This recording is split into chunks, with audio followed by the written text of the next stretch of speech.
के परिभाषा गरेछ, तपाईँहरूलाई के राखेको छ भन्ने कुरा मैले हिजो पनि धेरै हदसम्म भनिसकेको छु होइन। अब इन्टेलेक्चुअल प्रपर्टीलाई संविधानमा कसरी व्याख्या गरेछ, त्यस पछाडि हाम्रो कानुनले कसरी यसलाई चाहिँ व्याख्या गरेको छ होइन, यो सबै तपाईँहरूलाई मैले लगभग भनेको छु। त्यति कुराहरू हेर्नु हो भने परिभाषालाई समस्या हुँदैन होइन। अब तपाईँको आज चाहिँ अब अलिकति के हो त भन्दा इन्टेलेक्चुअल प्रपर्टीलाई तपाईँको चाहिँ यो वर्ल्ड इन्टेलेक्चुअल प्रपर्टी अर्गनाइजेसन भन्ने डब्लुआइपिओ भन्नेले चाहिँ प्रोटेक्ट गरेर यसलाई चाहिँ अगाडि लिएर आउँदै गरेको हो धेरै अगाडिदेखि नै यो इन्टेलेक्चुअल प्रपर्टीको सन्दर्भमा। अब यो इन्टेलेक्चुअल प्रपर्टी ल भने के हो त भनेर तपाईँलाई सुरुमा अलिकति बुझ्दाखेरि तपाईँको सुरुमा चाहिँ आइपी ल, अब आइपी भनेर बुझ्नुहोस् है, छोटोमा मैले इन्टेलेक्चुअल प्रपर्टीलाई आइपी भन्छु। अब यो आइपीले चाहिँ तपाईँको चाहिँ जस्तो आइपी लको चाहिँ aim at safeguarding creates other products of intellectual goods and तपाईँको चाहिँ other products of intellectual goods and service by granting them certain time limited rights to control use. अब के मैले हिजै भने नि तपाईँ, अब यो एउटा चाहिँ कसैको माइन्डले क्रिएट गरेको चिजलाई चाहिँ सर्टेन टाइमसम्म अधिकार र कर्तव्यको दायराभित्र चाहिँ तपाईँको राइट्स ड्युटी, त्यसमा चाहिँ जस्तो उसको राइट्स अरूको ड्युटी भन्ने हिसाबले चाहिँ त्यसमा चाहिँ जो एउटा क्रिएट हुन्छ नि, कन्ट्रोल हुन्छ नि, अनरसिप कायम राख्ने भन्ने कुरा हुन्छ नि, त्यो नै इन्टेलेक्चुअल प्रपर्टी लको चाहिँ एउटा पार्ट हो क्या। इन्टेलेक्चुअल प्रपर्टी लले डिल गर्ने भनेकै त्यही छ। तपाईँले मेजर रूपमा बुझ्दाखेरि के बुझ्नुपर्छ भने जस्तो आइपी लले प्रोभाइड गर्ने भनेको एक्सक्लुसिभ राइट टु द इन्भेन्टर्स क्या, अब क्रिएटर्स क्या। के बुझ्नुहोस् भने इन्भेन्सन गर्ने, क्रिएसन गर्ने मान्छेहरूलाई चाहिँ एक्सक्लुसिभ राइट प्रदान गर्ने काम भनेको यो इन्टेलेक्चुअल प्रपर्टी लले चाहिँ गर्छ। लले चाहिँ है, इन्टेलेक्चुअल प्रपर्टी लले भनेको that the property in order to enable them to के हो त भन्दा कमर्सियल बेनिफिट्सबाट चाहिँ तिनीहरूलाई जस्तो अब यो इन्टेलेक्चुअल प्रपर्टीहरूलाई चाहिँ कमर्सियल बेनिफिट कसैले चाहिँ बिना पर्मिसन चाहिँ अनियन्त्रित रूपमा चाहिँ वा इलिगल रूपमा चाहिँ उठायो भने हो त्यो कुरालाई नियन्त्रण गर्नको लागि चाहिँ यो आइपी ल चाहिँ इम्पोर्टेन्ट छ। आइपी ल चाहिँ त्यसरी बुझ्ने हो तपाईँ। अब तपाईँको चाहिँ मेजर गरेर अब आइपी ल भनेको generally the areas mention as invention, industrial design होइन, trademark, service marks and commercial names designation constitute the industrial property को चाहिँ branches of intellectual property law भनेर चाहिँ तपाईँले एउटा साइडबाट भन्नुहुन्छ भने, अब अर्को साइडबाट मैले अस्ति तपाईँलाई के अरे हिजो भनिसकेको छु कि एउटा इन्डस्ट्रियल बेनिफिटको साइडबाट हेर्नुपर्छ जसमा चाहिँ तपाईँको चाहिँ design, patent, trademark, service mark होइन, जियोग्राफिकल इन्डिकेसनदेखि लिएर सबै कुरा हुन्छ। अनि अर्को साइडबाट फेरि तपाईँको हेर्ने हो भने जस्तो अब यो चाहिँ कुन साइडबाट भन्दा जस्तो यसको इन्टेलेक्चुअल प्रपर्टीमा चाहिँ क्रिएसनको हिसाबले आर्टिस्टिक वर्कको हिसाबले हेर्ने हो भने चाहिँ कपिराइटहरूको कुराहरू चाहिँ त्यतापट्टि आउँछ। अनि नेपालमा पनि तपाईँको चाहिँ कपिराइटसँग सम्बन्धित कानुन चाहिँ छुट्टै, जस्तै कपिराइट एक्ट 2059 अनि त्यसको रुल 2061 होइन। अब त्यो छुट्टै भयो। पेटेन्ट डिजाइन ट्रेडमार्क एक्ट 2022 को कुरा त भइ नै हाल्यो। यसरी चाहिँ हामीले इन्टेलेक्चुअल प्रपर्टीमा चाहिँ दुई खालको इन्टेलेक्चुअल प्रपर्टी, जुन एउटा इन्डस्ट्रियल, एउटा चाहिँ अर्को चाहिँ क्रिएसनको हिसाबले चाहिँ फरक भेटाउँछौँ। यो चाहिँ फर्मको कुरा भयो होइन, लिटरेसी एन्ड के अरे आर्टिस्टिक वर्क भनेर भन्छ त्यसलाई। अनि तपाईँको चाहिँ यो चिजहरूलाई जस्तो अब के अरे इन्टरनेसनल्ली के गरौँ त भन्नुहुन्छ भने इन्टरनेसनल के अरे कन्टेक्स्टमा चाहिँ तपाईँको चाहिँ जस्तो चाहिँ the convention establishing the WIPO concluded in the Stockholm in only 1967 को चाहिँ 2/8 चाहिँ तपाईँको चाहिँ इन्टेलेक्चुअल प्रपर्टीभित्र चाहिँ तपाईँको यस्ता यस्ता कुरा literacy and artistic and scientific work, performance of the performing artist, के अरे फोनोग्राम्स एन्ड ब्रोडकास्ट भनेर चाहिँ यो एउटा साइडबाट भन्यो भने invention in all field of human के अरे इन्डिभर्स भनेर चाहिँ यसले भन्यो। अब साइन्टिफिक डिस्कभरिजहरू भन्यो, इन्डस्ट्रियल डिजाइनहरू भन्यो, ट्रेडमार्क भन्यो, सर्भिस मार्क भन्यो, कमर्सियल नेम्स एन्ड डिजाइनेसनहरूको कुरा चाहिँ यसले सुरुमा गर्यो। अनि त्यसको protection against the unfair competition, बजारमा अनफेयर कम्पिटिसन हुन्छ भने त्यसबाट प्रोटेक्सन गर्ने कुरा होइन। अब तपाईँको चाहिँ यो हिसाबले चाहिँ industrial, scientific, literary and artistic field होइन, अब intellectual activity in the industrial के अरे साइन्टिफिक, लिटरेसी के अरे लिटरेरी एन्ड आर्टिस्टिक फिल्ड। अब मुख्य रूपमा तपाईँले बुझ्ने भनेको यो के हो त भन्दा यस्ता फर्म्सहरूलाई चाहिँ डब्लुआइपिओले 1967मा चाहिँ तपाईँको चाहिँ इन्टेलेक्चुअल प्रपर्टीभित्र चाहिँ यस्ता यस्ता कुराहरू चाहिँ छ नै भनेर चाहिँ सुरुमै भन्यो। अनि तपाईँलाई कहिलेकाहीँ what are the different theories of के अरे इन्टेलेक्चुअल प्रपर्टी भन्ने कुरा नि आयो भने पनि मैले भनेको चाहिँ म तपाईँलाई एउटा आइडिया बनाइदिन्छु, ट्रिक बनाइदिन्छु, त्यो सम्झिने आइडिया बनाइदिन्छु। जस्तो जस्तो अब तपाईँले चाहिँ नेचुरल राइट थ्योरी, एउटा नेचुरल भनेर तपाईँले सम्झिनुहुन्छ होइन। अब नेचुरल राइट थ्योरीले तपाईँको बुझिहाल्छ यो त तपाईँको चाहिँ कसैले पनि क्रिएसन गरेको चिज उसको हुन पाउनुपर्छ भन्ने त यो त प्राकृतिक सिद्धान्तको नियम नै भयो होइन। त्यसकारण के हुन्छ भने यो नेचुरल राइट थ्योरीले के भन्छ त भन्दा तपाईँको त्यहाँ लेबर परेको छ, तपाईँले लेबर आफ्नो प्रयोग गर्नुभएको छ भने तपाईँको लेबर प्रयोग गरेकै कारणले त्यहाँनिर के हुन्छ त भन्दाखेरि यो चाहिँ तपाईँको चाहिँ यसमा आफ्नो वर्क जुन चाहिँ आफ्नो बडीले तपाईँ लेबर गर्नुभएको छ त्यसकारण त्यसको अधिकार र त्यसमाथि तपाईँको चाहिँ क्रिएसन तपाईँले गरेको कारणले त्यो तपाईँकै हुनुपर्छ भन्ने चाहिँ एउटा चाहिँ मेजर यसको चाहिँ इस्यु हो यो नेचुरल राइट थ्योरीले। त्यसकारण इन्टेलेक्चुअल प्रपर्टीको मेजर एउटा थ्योरी भनेको नेचुरल राइट थ्योरी हो भनेर तपाईँहरूले लेख्नु पर्यो। दोस्रो नम्बरमा चाहिँ पर्सनालिटी थ्योरी भनेर लेख्नु पर्यो। पर्सनालिटी थ्योरी भनेको के हुन्छ त भन्दा पर्सनालिटी भनेको चाहिँ के त भन्दा अब इन्टेलेक्चुअल प्रपर्टी चाहिँ तपाईँ उत्पादन गर्नुहुन्छ, तपाईँको त्यसमा कुनै पनि अस्तित्व छैन भने तपाईँलाई उत्पादन गर्न मन लाग्छ? लाग्दैन नि त। जस्तो तपाईँले चाहिँ कुनै चिज उत्पादन गरेर के अरे तपाईँ चाहिँ त्यसको अथर हो भनेर तपाईँलाई छुट्याइदियो भने तपाईँ एउटा यति चाहिँ के अरे इतिहास पढेर एउटा चाहिँ यस्तो बुक लेख्नुभयो अनि त्यो बुक चाहिँ तपाईँको चाहिँ सरकारले निकाल्यो भनेर भने निकालिदियो भने तपाईँलाई फेरि थप त्यस्तो क्रिएसन गर्न मन लाग्छ? लाग्दैन नि। किनभने त्यहाँ तपाईँ आफ्नो अस्तित्व खोज्नुहुन्छ नि, तपाईँको नाम हुन्छ त्यहाँ, तपाईँको चाहिँ कपिराइट हुन्छ। भने पछाडि पर्सनालिटी म्याटर गर्ने भएको कारणले तपाईँको चाहिँ पर्सनहुड थ्योरी वा पर्सनालिटी थ्योरी भनेर पनि तपाईँको चाहिँ अर्को थ्योरीलाई चाहिँ हामी बुझ्न सक्छौँ होइन। भने पछाडि इन्टेलेक्चुअल प्रपर्टीभित्रको यो मेजर दुईवटा थ्योरी भयो। अर्को उपयोगिताको सिद्धान्त भन्छ, युटिलिटेरियन थ्योरी भन्छ। अब यो युटिलिटेरियन थ्योरीले चाहिँ के भनेको त भन्दा उपयोगी हुनु पऱ्यो नि, सोसियल वेलफेयर गर्नु पऱ्यो नि तपाईँले उत्पादन गरेको चिजले। तपाईँले उत्पादन गरेको चिजको चाहिँ उपयोगिता हुनु पऱ्यो क्या। जे पनि उत्पादन गर्दैमा चाहिँ त्यसले त्यो इन्टेलेक्चुअल प्रपर्टी हुँदैन नि, त्यसलाई व्याख्या गर्न सक्नु पऱ्यो नि त। त्यसले समाजलाई उ गर्नु पऱ्यो। तपाईँले उत्पादन गरेको चिजले चाहिँ समाजलाई चाहिँ केही पनि फाइदै गरेन, नकारात्मक असर गर्यो भने त्यो उत्पादन के अरे त्यो उत्पादन गरेको चिज त उपयोगिता नै भएन नि त। त्यस कारण के भन्छ भन्दा यो युटिलिटेरियन थ्योरीले के भन्छ त भन्दा तपाईँले उत्पादन गरेको चिजले सोसियल वेलफेयर हुनु पऱ्यो, मान्छेलाई चाहिँ त्यसले चाहिँ फाइदा हुनु पऱ्यो। जस्तै कोका कोला उत्पादन गर्ने मान्छेले चाहिँ आज विश्वभरि चाहिँ के गरिरहेको छ, एउटा हामीलाई त युज उसको त युटिलिटी छ नि त, कोका कोलाको युटिलिटी छ नि त। हामीले चाहिँ त्यसलाई चाहिँ गर्मीमा चाहिँ एउटा वा चाहिँ हामीले कुनै पनि हिसाबमा त्यसलाई चाहिँ प्रयोग गरिरहेको हुन्छौँ। खानेकुरामा चाहिँ हामीले एउटा फुडको रूपमा चाहिँ लिइरहेछौँ, ड्रिङ्कको रूपमा चाहिँ हामी हेरिरहेछौँ। भने पछाडि त त्यसको युटिलिटी छ नि त। हो, त्यही भएर के हो त भन्दा यो इन्टेलेक्चुअल प्रपर्टी पनि के हो त भन्दा एउटा युटिलिटीको बेसमा चाहिँ हुनुपर्छ भन्ने कुरा हो। अब यति मैले भनिसके पछाडि अब तपाईँहरूले के बुझ्नु पऱ्यो भने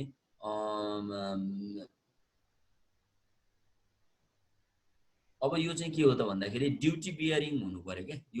यो चाहिँ मेन चाहिँ के हुन्छ भने सबैले आफ्नो ठाउँमा इमान्दारिता भयो भने तपाईँको चाहिँ यो इन्टेलेक्चुअल प्रपर्टी चाहिँ जोगाउन सक्छ भन्ने कुरा हो। अब सोसियल प्लानिङ थ्योरीहरू भन्छ। अब सोसियल प्लानिङ थ्योरी भने पछाडि तपाईँले बुझिहाल्नुहुन्छ, नामैले पनि अलिकति लेख्नु पऱ्यो, बुझिहाल्नुहुन्छ होइन। कल्चरलाई चाहिँ त्यसले के अरे प्रोटेक्ट गरेको हुनु पऱ्यो, त्यस्तो खालको उत्पादनहरू हुनु पऱ्यो होइन। सोसाइटीलाई चाहिँ सपोर्ट हुने खालको हुनु पऱ्यो भन्ने खालको यसको चाहिँ मेजर हो क्या, अरू केही पनि होइन। तपाईँले क्रिएसन गरेको चिजले सोसाइटी भायोलेट हुनु भएन, त्यस्तो खालको कुरा चाहिँ तपाईँले चाहिँ उत्पादन गर्नुपर्छ भन्ने कुरा हो। अब साइकोलोजिकल थ्योरी भनेर भन्छ। अब property came into existence and account. अब यो के त साइकोलोजिकल्ली पनि तपाईँलाई चाहिँ हुनु पऱ्यो नि त, त्यसले बेनिफिट हुनु पऱ्यो नि त। मैले अघि नै भने जस्तै कुराहरू दोहोरिन्छ नि। अब यी चाहिँ सहायक हुन् होइन। अनि अनजस्ट इन्रिचमेन्ट भनेर भन्छ, अनुचित रूपमा तपाईँलाई चाहिँ त्यसको चाहिँ बेनिफिट हुनु भएन। जस्तो यसले के भन्छ भने तपाईँले क्रिएसन गरे पछाडि त्यसको बेनिफिट तपाईँले पाउने हो, अनुचित रूपमा उत्पादन गरेको चिजबाट तपाईँले बेनिफिट पाउनुभयो भने त्यो पनि ब्यालेन्स हुँदैन भनेर चाहिँ यसले भन्छ। डेमोक्रेटिक थ्योरीले के भन्छ, डेमोक्रेटिकल्ली हुनुपर्छ भन्छ। पोजिटिभिस्टहरूले के भन्छ, तपाईँको चाहिँ स्टेट पावर हुन्छ, the theory emphasis state power and the enforcement of the legal order and ल निड्स टु। अब के भन्छ भने यसले चाहिँ के भन्छ भने स्टेट पावर भए पछाडि स्टेटले चाहिँ यो इन्टेलेक्चुअल प्रपर्टीलाई चाहिँ तपाईँको चाहिँ उ गर्छ, कन्ट्रोल गर्ने काम गर्छ। त्यसकारण चाहिँ अब त्यो अनुसार चाहिँ इन्टेलेक्चुअल प्रपर्टीको प्रोटेक्सन हुन्छ भनेर चाहिँ यसले पोजिटिभिस्ट थ्योरीले भन्छ। अब सोसियलिस्टले के हुन्छ तपाईँले बुझ्नु नै भएको छ। सोसियलिस्ट भनेको त झन् चाहिँ के अरे कलेक्टिभ अनरसिप हुनुपर्छ, प्राइभेट प्रपर्टीको अपोज गर्छ भन्ने कुरा बुझ्नु नै भएको छ होइन। अब यसरी चाहिँ तपाईँको चाहिँ यसका के अरे यो इन्टेलेक्चुअल प्रपर्टीका केही चाहिँ उहरू हुन्छ, थ्योरीहरू हुन्छ। तपाईँलाई भोलि what are the different theories of intellectual property भनेर सोध्यो भने अब यो कुराहरू चाहिँ तपाईँले अलिकति लेख्नुपर्ने हुन्छ होइन। अब यति मैले भनिसके पछाडि तपाईँले इन्टेलेक्चुअल प्रोपर्टीको फर्म पनि बुझ्नुभयो, इन्टेलेक्चुअल प्रोपर्टीसँग सम्बन्धित थ्योरिज पनि बुझ्नुभयो, इन्टेलेक्चुअल प्रोपर्टीलाई डिफाइन पनि गर्न सक्नुभयो। यो इन्टेलेक्चुअल प्रोपर्टीको इम्पोर्टेन्स के छ भनेर पनि कहिलेकाहीँ क्वेसन सोध्न सक्छ। यो बहुत इम्पोर्टेन्ट कुरा हेर्नुहोस्। अब इन्टेलेक्चुअल प्रोपर्टीको इम्पोर्टेन्स भनेको तपाईँहरूले मिलाउनु होला, तर म मेजर भनिदिन्छु। तपाईँको चाहिँ देशको चाहिँ आर्थिक रूपमा चाहिँ यसले के गर्छ त भन्दा इकोनोमिक नेसनल इकोनोमीमा चाहिँ तपाईँको चाहिँ कन्ट्रिब्युट्स गर्छ। यसले एकदम हेभिली कन्ट्रिब्युट गर्छ यो इन्टेलेक्चुअल प्रोपर्टी। बुझ्नुभयो कि भएन? इन्टेलेक्चुअल प्रोपर्टीले गर्दाखेरि तपाईँको चाहिँ के अरे ऊहरू नर्मल्ली तपाईँको चाहिँ यसले चाहिँ तपाईँको के गर्छ त भन्दा भाइटल फोर्स नै हो इकोनोमिकलाई अगाडि बढाउनको लागि। हाम्रो आर्थिक समृद्धिको हिसाबले चाहिँ यो इन्टेलेक्चुअल प्रोपर्टीले जुन रोल प्ले गर्छ त्यो एकदमै मेजर रोल हुन्छ। एउटा कुरा यो इम्पोर्टेन्स यसको बुझ्नुपर्छ होइन। अब तपाईँको चाहिँ यो पेटेन्टहरू ट्रेडमार्कहरूले जहिले पनि कम्पनीको भ्यालु बढाउँछ। जस्तो अब यो पेटेन्ट छ, यो क्रिएसन यसले गरेको छ होइन, अब इन्भेन्सन यसको छ, अनि तपाईँको चाहिँ के अरे तपाईँको चाहिँ ट्रेडमार्क जस्तो यसको ट्रेडमार्क भनेको यो हो भनेर भन्ने कुराले चाहिँ तपाईँको चाहिँ त्यो कम्पनीको भ्यालु हाई हुन्छ। जस्तो एडिडास कम्पनीको तपाईँको चाहिँ कस्तो खालको हुन्छ उसको सिम्बल होइन, त्यसले अब उसको भ्यालु जहिले पनि बढाउँदैन त। नर्मल पाउने चिजभन्दा उसको चिजमा क्वालिटी पनि फरक हुनसक्छ, तपाईँको चाहिँ प्राइस पनि फरक हुनसक्छ। भनिसके पछाडि त्यो दुइटै कुरालाई तपाईँले व्याख्या गर्नुभयो भने तपाईँको के छ त भन्दा यसले त कम्पनीको भ्यालु बढाइदिन्छ क्या। अब यो त एकदम इम्पोर्टेन्ट कुरा त्यो कारणले भयो। अब चाहिँ तपाईँको चाहिँ डिस्टिङ गरिदिन्छ मार्केटमा तपाईँको अब्जेक्ट र अरूको अब्जेक्ट फरक गरिदिन्छ यसले होइन। इन्टेलेक्चुअल प्रोपर्टी भनेको त्यस्तो क्रिएसन हो। त्यस कारणले अब यसले त अर्को कुरा के गर्छ भने कम्पिटेटिभ मार्केट बनाइदिन्छ। त्यस पछाडि तपाईँको चाहिँ क्वालिटी चिज आउन थाल्छ। जो चिज चाहिँ क्वालिटी कम भएको चिज छ त्यसलाई डिस्प्लेस गर्न क्वालिटी हाई भएको चिजहरू आउँछ होइन। अनि त्यो चाहिँ केले क्रिएट गरेको त यही इन्टेलेक्चुअल प्रोपर्टीले, यसकै क्रिएसनले चाहिँ तपाईँको चाहिँ क्रिएट गरेको चिज हो। अर्को कुरा तपाईँलाई मैले यहाँनिर भन्दाखेरि जस्तो अब यसले चाहिँ कम्पनीको मार्केट भ्यालु पनि बढाइदिन्छ। अब तपाईँको कम्पनीको भने पछाडि जहिले पनि के हुन्छ त भन्दा अब यो कम्पनीको त घटाउनु पनि मिल्दैन, बार्गेनिङ गर्न पनि मिल्दैन, फिक्स्ड प्राइस हो, यसको त क्वालिटी पनि राम्रो हुन्छ भन्ने हिसाबले चाहिँ कम्पनीको मार्केट भ्यालु बनाइदिन्छ। अनि ग्लोबल च्यालेन्जेसहरू छ नि, अब यो इन्टेलेक्चुअल प्रोपर्टीले गर्दा चाहिँ ग्लोबल मार्केटहरूमा चाहिँ नयाँ किसिमको चाहिँ च्यालेन्जेसहरू चाहिँ यसले चाहिँ आएको च्यालेन्जेसहरूलाई सल्युसन गरिदिन्छ। जस्तो अब हरेक त्यसमा आफ्नै आफ्नै हिसाबले ड्रिङ्कहरू बनाउन थाल्ने हो भने त्यसको क्वालिटीमा क्वेसन उठ्छ नि। तर तपाईँको आज कोका कोलाले उहाँ कहाँ बसेर चाहिँ तपाईँको एउटा बनाएको फर्मुलाले आज विश्वभरि चाहिँ एउटा एक किसिमको चाहिँ तपाईँको उसको क्रिएसन उसको त्यो माइन्डले चाहिँ राज गरिरहेछ क्या। यो के त भन्दाखेरि चाहिँ तपाईँको चाहिँ यो हो नि त। यसले त आज ग्लोबल मार्केटमा जो च्यालेन्जेस थियो नि हिजोको दिन त्यसलाई सल्युसन ग्लोबल मार्केटमा तपाईँको चाहिँ आज ट्रेड गर्नलाई तपाईँको चाहिँ गर्दैछ नि त, सम्भव भएको छ नि त। अनि तपाईँको अब यो इन्टेलेक्चुअल प्रोपर्टी भनेको चाहिँ विश्वासिलो साझेदारको रूपमा चाहिँ अगाडि आएको छ क्या। अब यो चाहिँ कम्पनीहरू चाहिँ के देखिन थाल्यो त भन्दा मोर ट्रस्टवर्थी पार्टनर्स। अब जति पनि यो केएफसीहरू यो काठमाडौँमा छन् अहिले देखिएको छ। अब यो केएफसीको फर्मुलाहरू तपाईँको केएफसी केले बन्छ कसरी बन्छ तपाईँको चाहिँ त्यो उसले मेजर मान्छेले भन्दिँदैन कि अब त्यो त कम्पोजिसन बनाएको चिजलाई यिनीहरूले तयार गरेर हामीलाई दिने हो। तर त्यो के कम्पोजिसन हुन्छ भनेर थाहा नै हुँदैन क्या। थाहा नहुनु भने के हो त, ट्रस्टवर्थी विश्वासिलो आधार हो। अब यो चाहिँ हामी सबैसँग चाहिँ सेक्रेट छ र यो चाहिँ बिजनेस चलिरहेछ भन्ने कुरा हो क्या। अब तपाईँको चाहिँ अब इन्टेलेक्चुअल प्रोपर्टीले गर्दाखेरि जहिले पनि के हुन्छ त भन्दा सञ्चालनको जोखिम पनि घटाउँछ क्या। अब तपाईँको एडिडास कम्पनी घाटामा जाला भन्ने हामीले कल्पना गर्छौँ कि गर्दैनौँ? किन गर्दैनौँ त भन्दा तपाईँको चाहिँ त्यसको जोखिम पनि त कम देखिन्छ नि होइन। अब किन भन्दा त्यसलाई जुन इन्टेलेक्चुअल्ली त्यसलाई चाहिँ डेभलप गरियो, जुन त्यसको चाहिँ क्वालिटी मेन्टेन गरियो होइन। अब यो भने के हो त हुन्छ भने त्यही भएर इन्टेलेक्चुअल प्रोपर्टी भनेको चाहिँ एकदमै ट्रस्ट, यो चाहिँ एकदमै हाई यसको चाहिँ रेस्पोन्स हुन्छ कन्ट्रीको चाहिँ इकोनोमिक डेभलपमेन्टको लागि। यो हिसाबले तपाईँले इन्टेलेक्चुअल प्रोपर्टीको इम्पोर्टेन्स के छ भन्ने हिसाबले चाहिँ अलिकति गर्नुभयो भनेदेखि सजिलो हुन्छ भन्ने मेरो बुझाइ है। तपाईँले यति कुरा लेख्नुभयो भने इन्टेलेक्चुअल प्रोपर्टीको इम्पोर्टेन्ट बुझ्नुहुन्छ। अब रहेको कुरा के भन्नुहुन्छ भने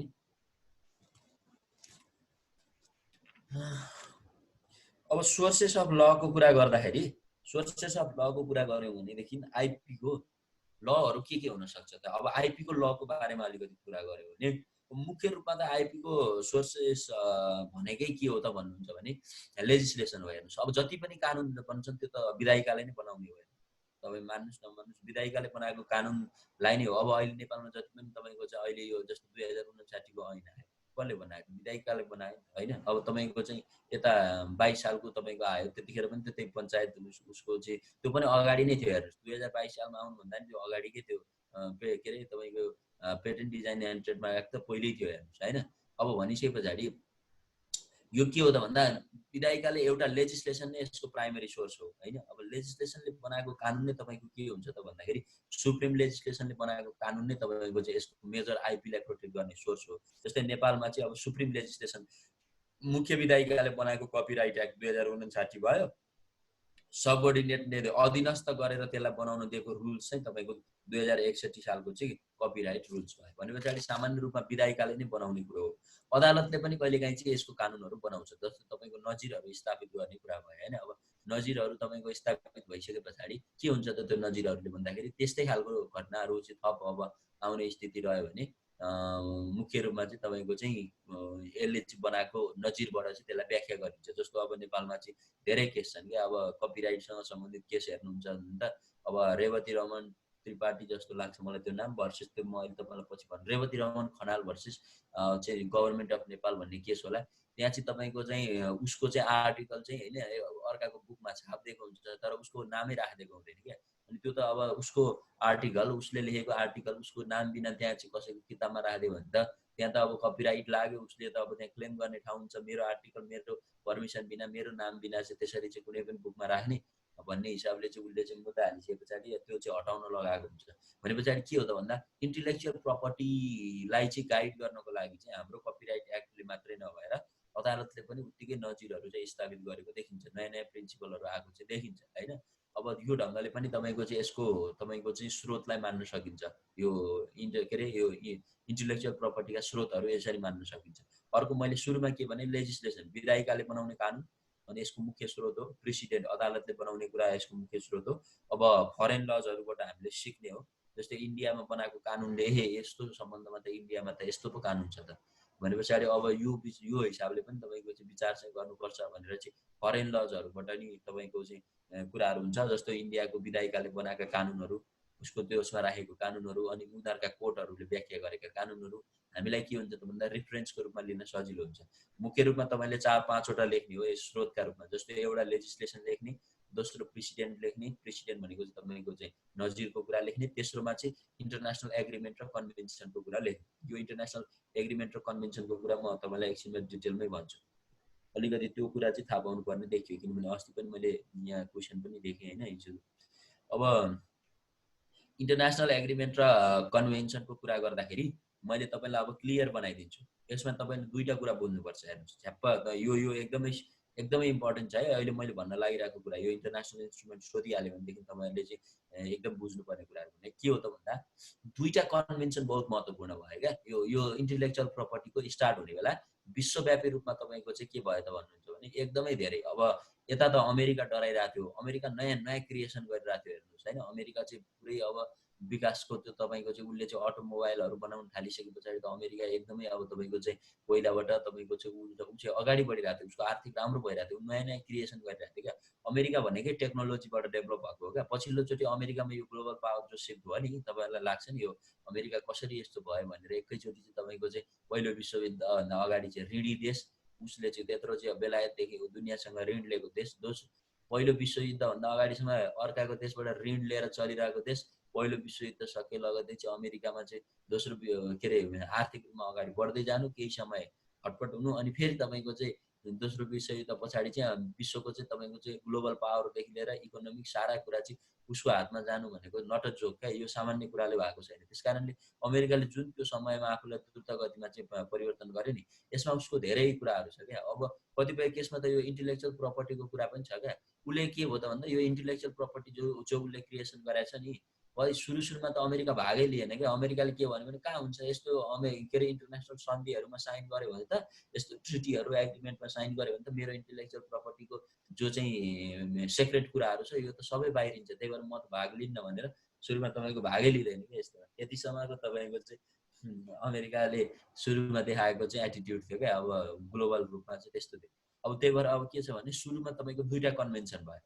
अब यो दुईटा कन्भेन्सनमा तपाईँको के छ त मुख्य रूपमा भन्दाखेरि अब यो यसमा चाहिँ तपाईँको चाहिँ दुईटा एउटा चाहिँ बर्न कन्भेन्सन भन्ने छ होइन। Berne convention for the protection of the literacy and artistic work 1886 भन्ने छ। यो मैले अहिले भनेको नामबाट तपाईँले बुझ्नुभयो होला नि कुन चाहिँ साइडको इन्टेलेक्चुअल प्रोपर्टीलाई यसले चाहिँ प्रोटेक्सन गर्न बनेको रहेछ त भन्दाखेरि convention for the protection of literacy and artistic work 1886 भनेपछि त्यसले चाहिँ कपिराइट को लाइनमा भएका जति पनि छ नि कपिराइटसँग सम्बन्धित तपाईँको जति पनि लिटरेसी एन्ड आर्टिस्टिक वर्कहरू छन् तिनीहरूलाई प्रोटेक्सन गर्न चाहिँ बनेको देखियो होइन 1886 को बर्न कन्भेन्सन। त्योभन्दा अगाडि नै पेरिस कन्भेन्सन आइसकेको थियो। त्यो पेरिस कन्भेन्सन चाहिँ 1883 मा आएको थियो। भने पछाडि दुईटा कन्भेन्सन तपाईँहरूले चाहिँ क्लियर हुनुपर्छ। यो दुईटा कन्भेन्सन भनेको के रह्यो त भन्दा एउटा पेरिस कन्भेन्सन 1883 यो टिप्नुहोस्। त्यसले चाहिँ कस्ता प्रपर्टी कस्ता खालका इन्टेलेक्चुअल प्रपर्टीलाई प्रोटेक्सन गर्यो त भन्दा त्यो एग्रिमेन्टले चाहिँ तपाईँको चाहिँ यस्ता इन्डस्ट्रियल डिजाइन इन्डस्ट्रियल के अरे तपाईँको चाहिँ ट्रेड सेक्रेटका कुराहरू जस्तो तपाईँको चाहिँ सर्भिस मार्कको कुराहरू ट्रेड मार्कको कुराहरू होइन पेटेन्टको कुराहरू डिजाइनको कुराहरू यस्ता खालका तपाईँको इन्डस्ट्रियल इन्टेलेक्चुअल प्रपर्टीका फर्मलाई चाहिँ प्रोटेक्सन गर्न भनेर पेरिस कन्भेन्सन 1883 आयो। त्यस पछाडि 1886 मा त्यसको 3 वर्ष पछाडि चाहिँ लिटरेसी एन्ड आर्टिस्टिक तपाईँको चाहिँ वर्कलाई चाहिँ प्रोटेक्सन गर्न भनेर चाहिँ कन्भेन्सन बन्यो जो चाहिँ तपाईँको 1886 मा बनेको थियो। अनि यो दुईटालाई पछि चाहिँ यिनीहरू दुईटाले कोअपरेटिभ ढङ्गले दुईटैलाई प्रोटेक्सन गर्ने हामी दुईटै इन्टेलेक्चुअल प्रपर्टीमा अब यो इन्डस्ट्रियल डिजाइन र कपिराइट यो दुईटैको प्रोटेक्सन गर्ने भनेर धेरै पछाडि झन्डै 80 वर्ष पछाडि World Intellectual Property Organization WIPO भनेर चाहिँ तपाईँको 1967 सालमा आएर 1886 पछाडि 1967 सालमा आएर चाहिँ तपाईँको के गरे त यिनीहरूले भन्नुहुन्छ भने यो चाहिँ फर्म गरे। यो चाहिँ अब एउटै हिसाबले जाने हाम्रो काम चाहिँ एउटै हिसाबले जाने भनेर अनि पछि चाहिँ UN को एजेन्सी भएर यिनीहरूले सहयोग गरे विश्वभरि तपाईँको चाहिँ सहयोग गरे इन्टेलेक्चुअल प्रपर्टीको प्रोटेक्सन गर्ने भनेर तपाईँको विश्वभरि चाहिँ यिनीहरू कति 1976 बाट चाहिँ तपाईँको 76 कि 73 बाट लगभग यिनीहरूले चाहिँ के अरे UN लाई पनि सघाए UN को एजेन्सीको रूपमा चाहिँ तपाईँको यिनीहरूले काम गरे यो WIPO हैन। अब यो WIPO भनेको यो बर्न कन्भेन्सन र पेरिस कन्भेन्सन पछाडि बनेको फर्मेसन भएको यिनीहरू दुईटाले चाहिँ क्रिएट गरेको एउटै तपाईँको चाहिँ उसको कुरा हो यो चाहिँ है के अरे फर्म गरेर एउटै हिसाबले गएको क्या यिनीहरू एउटै ठाउँमा जम्मा भएर एउटै बहस गरेर एउटै उसमा चाहिँ कन्क्लुजन निकालेर एउटै छाताभित्र चाहिँ अटाएर अनि यिनीहरूले काम गरेका हुन्। त्यस पछाडि तपाईँको चाहिँ अब अर्को चाहिँ यिनीहरूले 1995 मा आएर एउटा अर्को एग्रिमेन्ट गरे होइन। अब यो एग्रिमेन्ट कन्भेन्सन त छँदै थियो अर्को फरक एउटा एग्रिमेन्ट गरे। एग्रिमेन्ट के गरे त भन्दा trade related aspect of intellectual property rights भनेर ट्रिप्स एग्रिमेन्ट गरे। ट्रिप्स एग्रिमेन्ट तपाईँले सर्टकटमा लेख्दा TRIPS ट्रिप्स एग्रिमेन्ट 1995 लेख्नुभयो भने भइहाल्छ अरू केही गर्नु परेन होइन। अब यो ट्रिप्स एग्रिमेन्टले चाहिँ तपाईँको चाहिँ के गर्यो त भन्दाखेरि यसले चाहिँ अल मेम्बर जुन युनाइटेड नेसनका अल मेम्बर छन् त्यो चाहिँ WTO को अर्गनाइजेसन WTO भित्र चाहिँ अटाएको जो छ नि यो सबैले यो ट्रिप्स एग्रिमेन्टमा भएका कुराहरू चाहिँ मान्नुपर्ने वा ट्रिप्स एग्रिमेन्टमा चाहिँ तपाईँको चाहिँ सबैजनाले WTO का मेम्बरहरूले मिलेर चाहिँ त्यो दुईटाले चाहिँ अगाडि काम गर्नुपर्ने भनिसके पछाडि अब हाम्रो के हो त भन्नुहुन्छ भने WTO को मेम्बर जति पनि छन् तिनीहरूले चाहिँ यो ट्रिप्स एग्रिमेन्टसँग चाहिँ फेरि कोलाबरेट गरेर काम गरेको देखियो। यसरी चाहिँ तपाईँको चाहिँ इन्टरनेसनल रूपमा चाहिँ इन्टेलेक्चुअल प्रपर्टी चाहिँ डेभलप भएको छ। इन्टेलेक्चुअल प्रपर्टी यसरी चाहिँ अहिले छ। तैपनि इन्टेलेक्चुअल प्रपर्टीलाई प्रोटेक्ट गर्नको लागि अझै तपाईँको चाहिँ प्रपर अझै कानुनहरूको विकास चाहिँ अझै मजाले हुन जरुरी छ जस्तो लाग्छ होइन। अनि तपाईँको यो भयो एग्रिमेन्टको कुरा। अघि मैले भने कन्भेन्सनको कुरा। कन्भेन्सनमा दुईटा कन्भेन्सन मुख्य रूपमा पछि गएर World Intellectual Property Organization WIPO 1966 मा एग्रिमेन्टमा यो ट्रिप्स एग्रिमेन्टको कुरा गरेँ मैले। त्यस पछाडि WTO सँग आएर चाहिँ यिनीहरू मर्ज भएर काम गरेको एउटै के अरे मिलेर 23 को एजेन्सी भएर जसरी काम गरेको। अनि पछि चाहिँ ट्रिटीहरूको कुरा गर्ने हो भने धेरै ट्रिटीहरू छ जस्तो नाइरोबी ट्रिटी भन्ने छ protection of the Olympic symbol. जस्तो ओलम्पिकमा प्रयोग भएका सिम्बलहरू जथाभावी प्रयोग गर्न मिल्दैन नि। ओलम्पिकको खेलमा तपाईँको ओलम्पिकमा चाहिँ कस्तो खालको तपाईँको चाहिँ उहरू थियो सिम्बलहरू थियो त्यो सिम्बललाई प्रोटेक्ट गर्नको लागि नाइरोबी ट्रिटी 1981 भन्ने चाहिँ तपाईँको चाहिँ डेभलप भयो होइन। अब यसरी चाहिँ तपाईँका चाहिँ एउटा यो ट्रिटीको मैले इक्जाम्पल दिएको भन्न खोजेको मतलब यसरी चाहिँ तपाईँको अन्तर्राष्ट्रिय रूपमा ट्रिटीहरू पनि भएको छन् क्या विभिन्न देशहरूको बिचमा चाहिँ तपाईँको ट्रिटी पनि भएको छ। यो ट्रिटीहरूले के बुझाइरहेछ त भन्दा अब भने पछाडि वर्ल्ड इन्टेलेक्चुअल प्रपर्टी के अरे तपाईँको यो प्रपर्टी इन्टेलेक्चुअल प्रपर्टी लसँग रिलेटेड त अन्तर्राष्ट्रिय रूपमा बनेका यस्ता सन्धि तपाईँको चाहिँ कानुन कन्भेन्सन एग्रिमेन्ट होइन। अब यसको कानुनको स्रोत के रहेछ त भन्दा तपाईँहरूले बुझ्नुभयो नि। अब तपाईँले चाहिँ what are the different instrument of protection of the intellectual property in world wide भन्दाखेरि यही कुरा लेख्ने हो। अहिले मैले भनेकै कुरा लेख्ने यो कुराहरू तपाईँले सबै उ गरेर लेख्नुपर्छ। अनि what are the sources of intellectual property भन्यो भने पनि मैले भनेको अघिदेखि त्यो लेजिस्लेसन प्रेसिडेन्ट, यो चाहिँ agreement, convention, treaty, foreign laws, decision of the foreign court भनेर तपाईँले चाहिँ अलिअलि व्याख्या गर्नुपर्छ।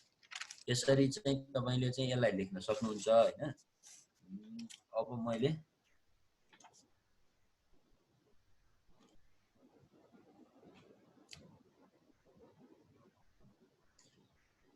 अब यस पछाडि मैले तपाईँलाई के भन्छु भन्दाखेरि त्यहाँनिर एउटा दुईटा हामी क्वेसन हेरौँ है त। डिफाइन इन्टेलेक्चुअल प्रपर्टी, यसमा अब तपाईँलाई कुनै पनि समस्या नहोला होइन। How intellectual property rights are acquired and terminated, कसरी प्राप्त गर्ने कसरी टर्मिनेट गर्ने भनेर चाहिँ अलि एउटै क्वेसनमा अलिक धेरै राखेछ।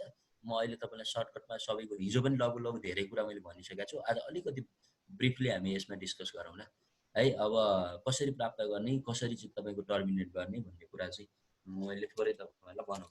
जसमा त्यसमा तपाईँको एउटा प्याटेन्ट छ होइन। प्याटेन्ट तपाईँले चाहिँ बुझ्नुपर्ने कुरा के हो त भन्दा यो पेटेन्ट चाहिँ तपाईँको चाहिँ यो पेरिस कन्भेन्सन 1883 भित्र पर्यो होइन त अहिलेको कन्भेन्सनको। अब बुझ्नुभयो होला नि होइन। अब यो पेटेन्ट डिजाइन ट्रेडमार्क इन्डस्ट्रियल प्रपर्टीको फर्म चाहिँ 1883 को कन्भेन्सन, पेरिस कन्भेन्सनले प्रोटेक्ट गर्छ भने तपाईँको चाहिँ यो 1886 ले चाहिँ लिट्रेसी एन्ड आर्टिस्टिक्स कपिराइटसँग सम्बन्धित चाहिँ प्रोटेक्सन गर्छ।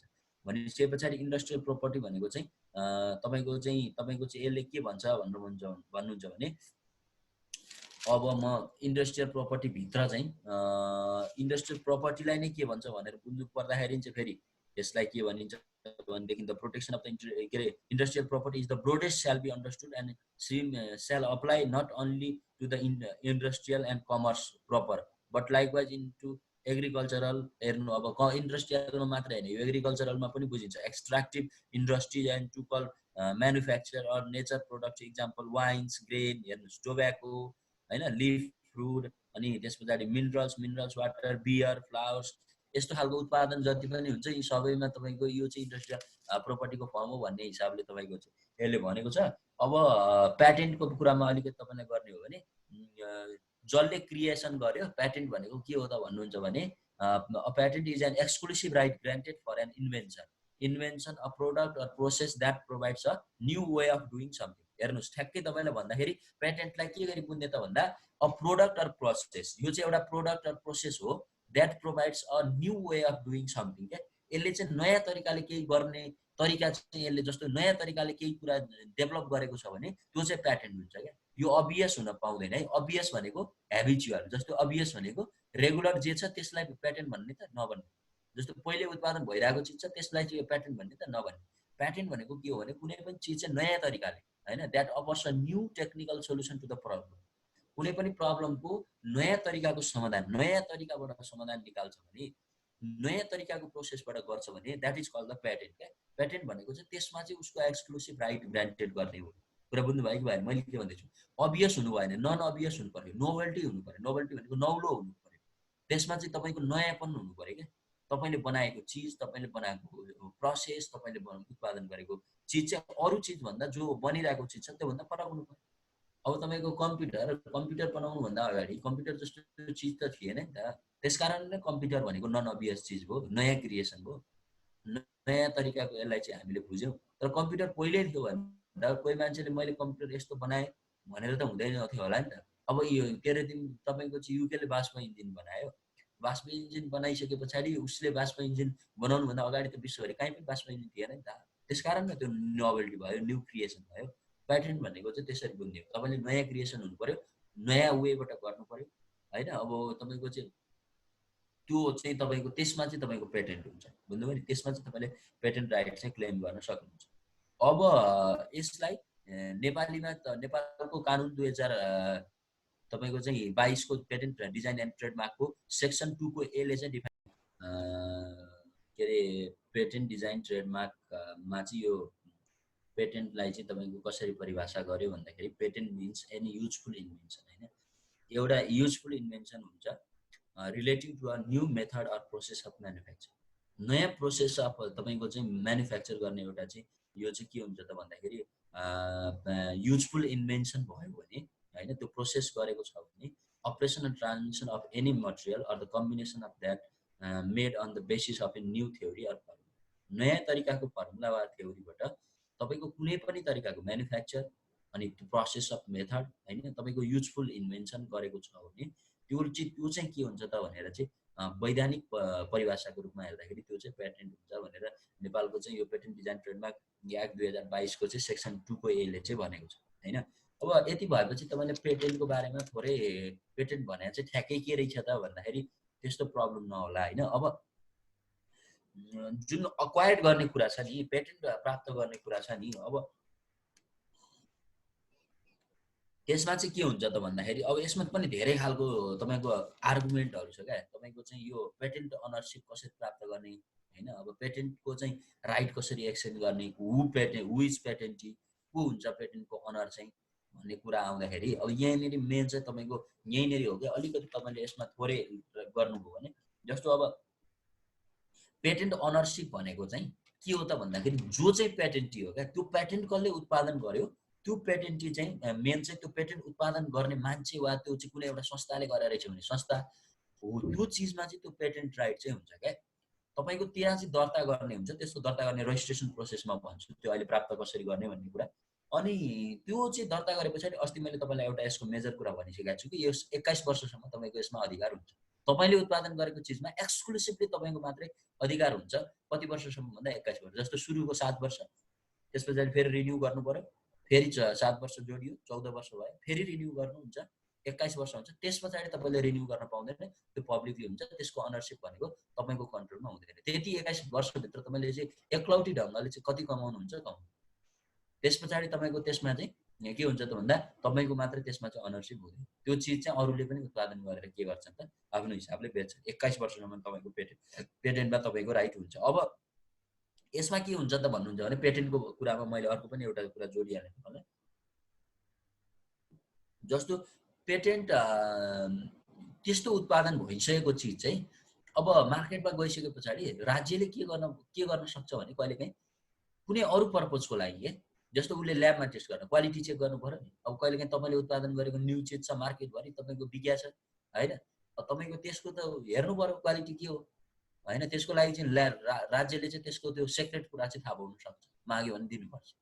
यो यसको चाहिँ एउटा मेथड हो होइन। जस्तो अब नेपालमा चाहिँ तपाईँको कुनै कम्पनीले दालमोट उत्पादन गरिरहेछ त्यो दालमोट के मिसाएर बनाएको छ त भनेर खोज्नु पर्यो भने राज्यले ल्याबको लागि चाहिँ हामीलाई टेस्ट गर्नको लागि यसको आइडिया के हो कसरी गरिस् यसमा के मिसाएको छ स्वास्थ्यमा यसले कतिको उ गरेको छ भनेर भन्ने कुरा सबै कुराहरू चाहिँ उसले अगाडि नै त्यो 21 वर्षभन्दा अगाडि नै उसलाई आवश्यकता अनुसार कुन समयमा ठिक लाग्छ उसले त्यो चाहिँ तपाईँको चाहिँ क्वालिटी चेक गर्न सक्छ होइन। यति भने पछाडि तपाईँहरूले चाहिँ अब यो तपाईँको चाहिँ पेटेन्टको कुरा चाहिँ गर्न पाए भनेको मतलब अब यसलाई कसले एक्सर्साइज गर्छ भन्ने कुरा आयो भने पेटेन्ट होल्डर को हुनसक्छ त भन्दाखेरि डिफ्रेन्ट मैले अघि नै भनिहालेँ व्यक्ति हुनसक्छ संस्थाले उत्पादन गरेको छ भने संस्था हुनसक्छ।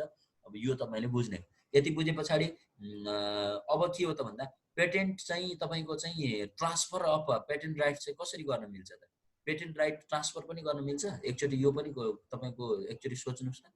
जस्तो तपाईँले उत्पादन गरेको चिजको अधिकार तपाईँले मलाई दिएर जान मिल्छ नि। सम्पत्ति तपाईँको छोडेर जान मिल्ने यो चाहिँ इन्टेलेक्चुअल प्रपर्टी चाहिँ नमिल्ने भन्ने हुन्छ र यो पनि तपाईँको हातमा हुन्छ। जस्तो एउटा मान्छेले क्रिएसन गर्यो उसको नाममा चाहिँ पेटेन्ट छ दर्ता छ तर ऊ चाहिँ मर्यो। अब ऊ मरेपछि उसको हायरमा त उही तपाईँको चाहिँ वंशानुगत सम्पत्ति आए जस्तै गरेको पनि आउने त हो।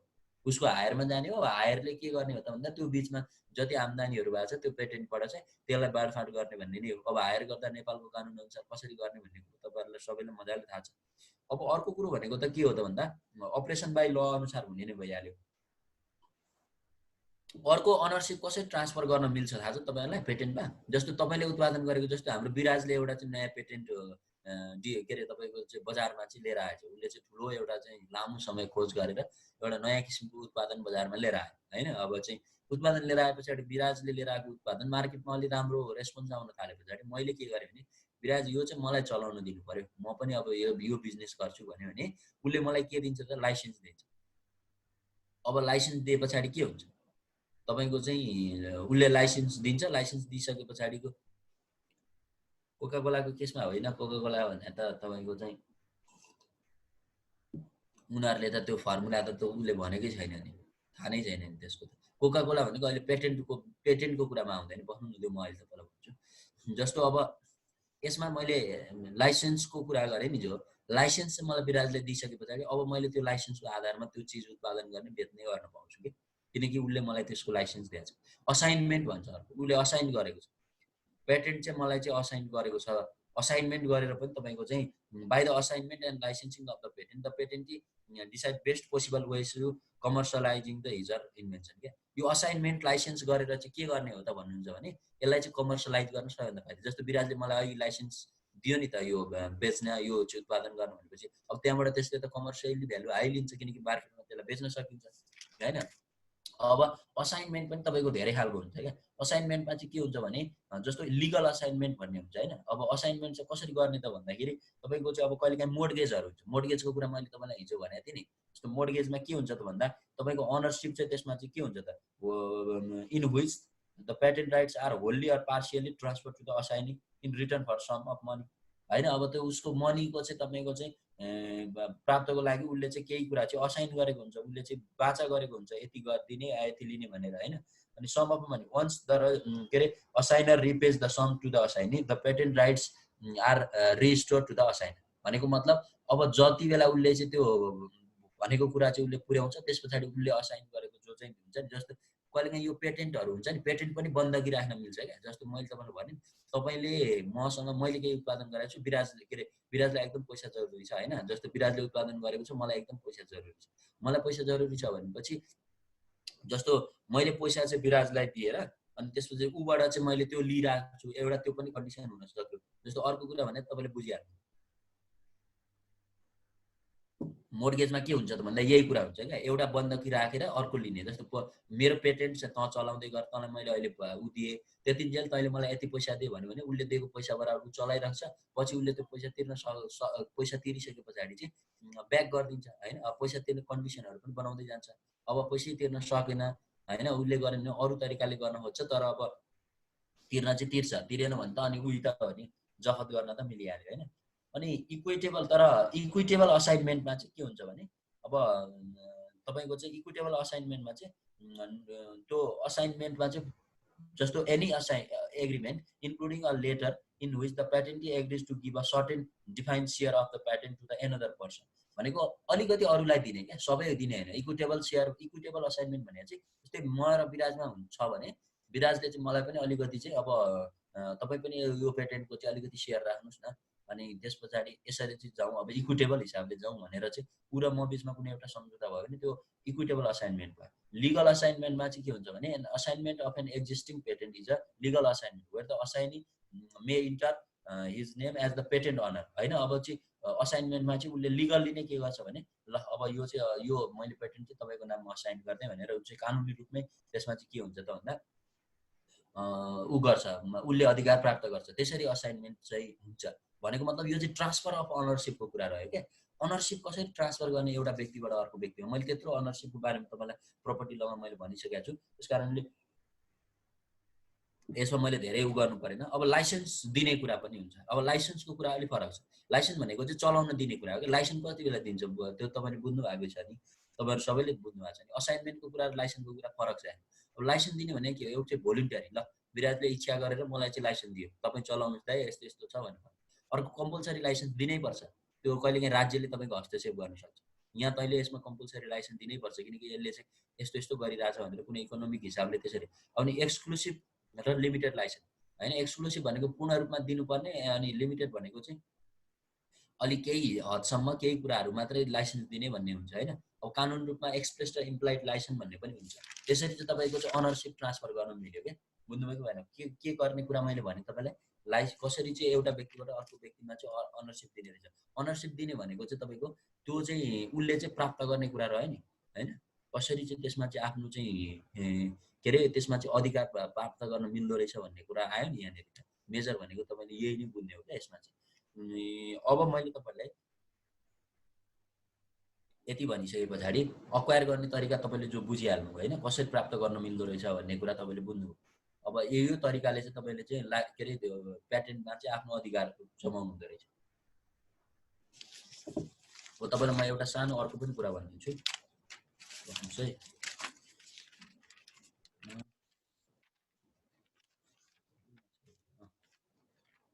पेटेन्टको पेटेन्ट राइट कसरी प्राप्त गर्ने त ल, अक्वायर कसरी गर्ने त? अब मेन यहाँनिर जस्तो तपाईँलाई म एउटा कुरा सुरुमा भने, विराजले एउटा नयाँ किसिमको उत्पादन गर्यो, क्रिएसन गर्यो है। विराज अब तिमीले एउटा क्रिएसन गर्यौ, त्यो क्रिएसन गरेको चिज चाहिँ लाई चाहिँ अब तिमी दर्ता गर्नको लागि पहिला पेटेन्ट एप्लिकेसन दिनु पर्यो। तिमीले पेटेन्टको लागि एप्लिकेसन दिनु पर्यो, त्यसमा अक्वायर गर्ने तरिका है, पेटेन्ट राइट अक्वायर गर्ने तरिका, अनि यो रजिस्ट्रेसन गर्न जाने होइन। अब पेटेन्ट एप्लिकेसन तिमीले दियौ, पेटेन्ट एप्लिकेसन दिएपछि फर्मालिटी एक्जामिनेसन हुन्छ, त्यसमा फर्मालिटी सबै चेक गर्छ। तिमीले त्यो पेटेन्ट नयाँ तरिकाले उत्पादन गरेको हो कि होइन, त्यसको युटिलिटी छ कि छैन, त्यसको असर के छ, तिनीहरू सबै फर्मालिटी चेक गर्छ। फर्मालिटी चेक एक्जामिनेसनै लिन्छ तिम्रो त्यसको त्यो फर्मालिटी एक्जामिनेसनमा उनीहरूले डिटेल तिम्रो स्टडी गर्छ।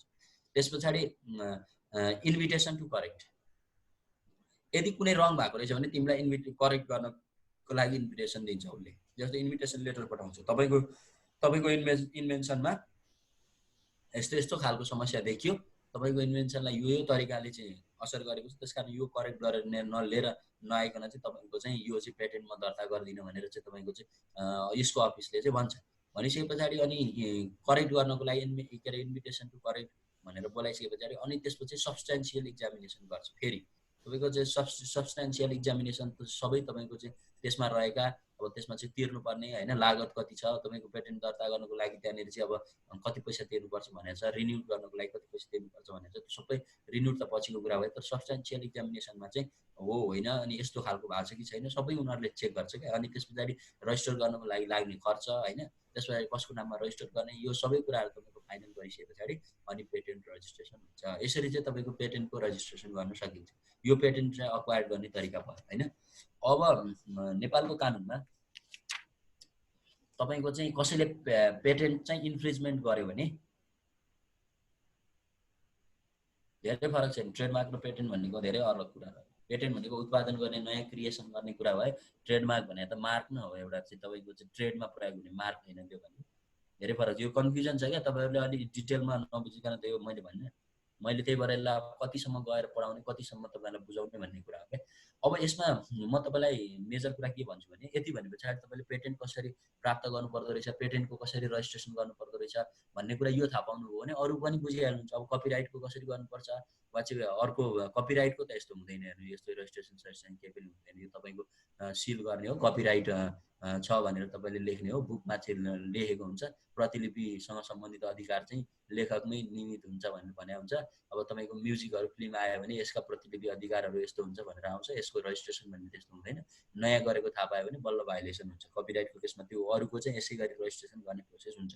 जस्तो तपाईँको अहिले मैले भनेको यो पेटेन्टको यस्तै गरी रजिस्ट्रेसन गर्नुपर्छ भने ट्रेडमार्कको, डिजाइनको सबैको यसै गरी चाहिँ रजिस्ट्रेसन गर्नुपर्छ। रजिस्ट्रेसन गर्न जाने कम्पनीमा के अरे कम्पनी भन्दा आएछ नेपालको चाहिँ के अरे यो रजिस्टर गर्ने छ नि, जाउला हेल्थ कहाँनिर छ तपाईँको थाहा होला तपाईँलाई, मलाई बरु एक्ज्याक्टली अफिस चाहिँ थाहा धेरै ठाउँमा हुन्छ क्या। जस्तो अब यो तपाईँको चाहिँ पेटेन्ट डिजाइन यसको चाहिँ जाउला हेल्लै होला आई थिङ्क, मलाई त्यही लाग्छ।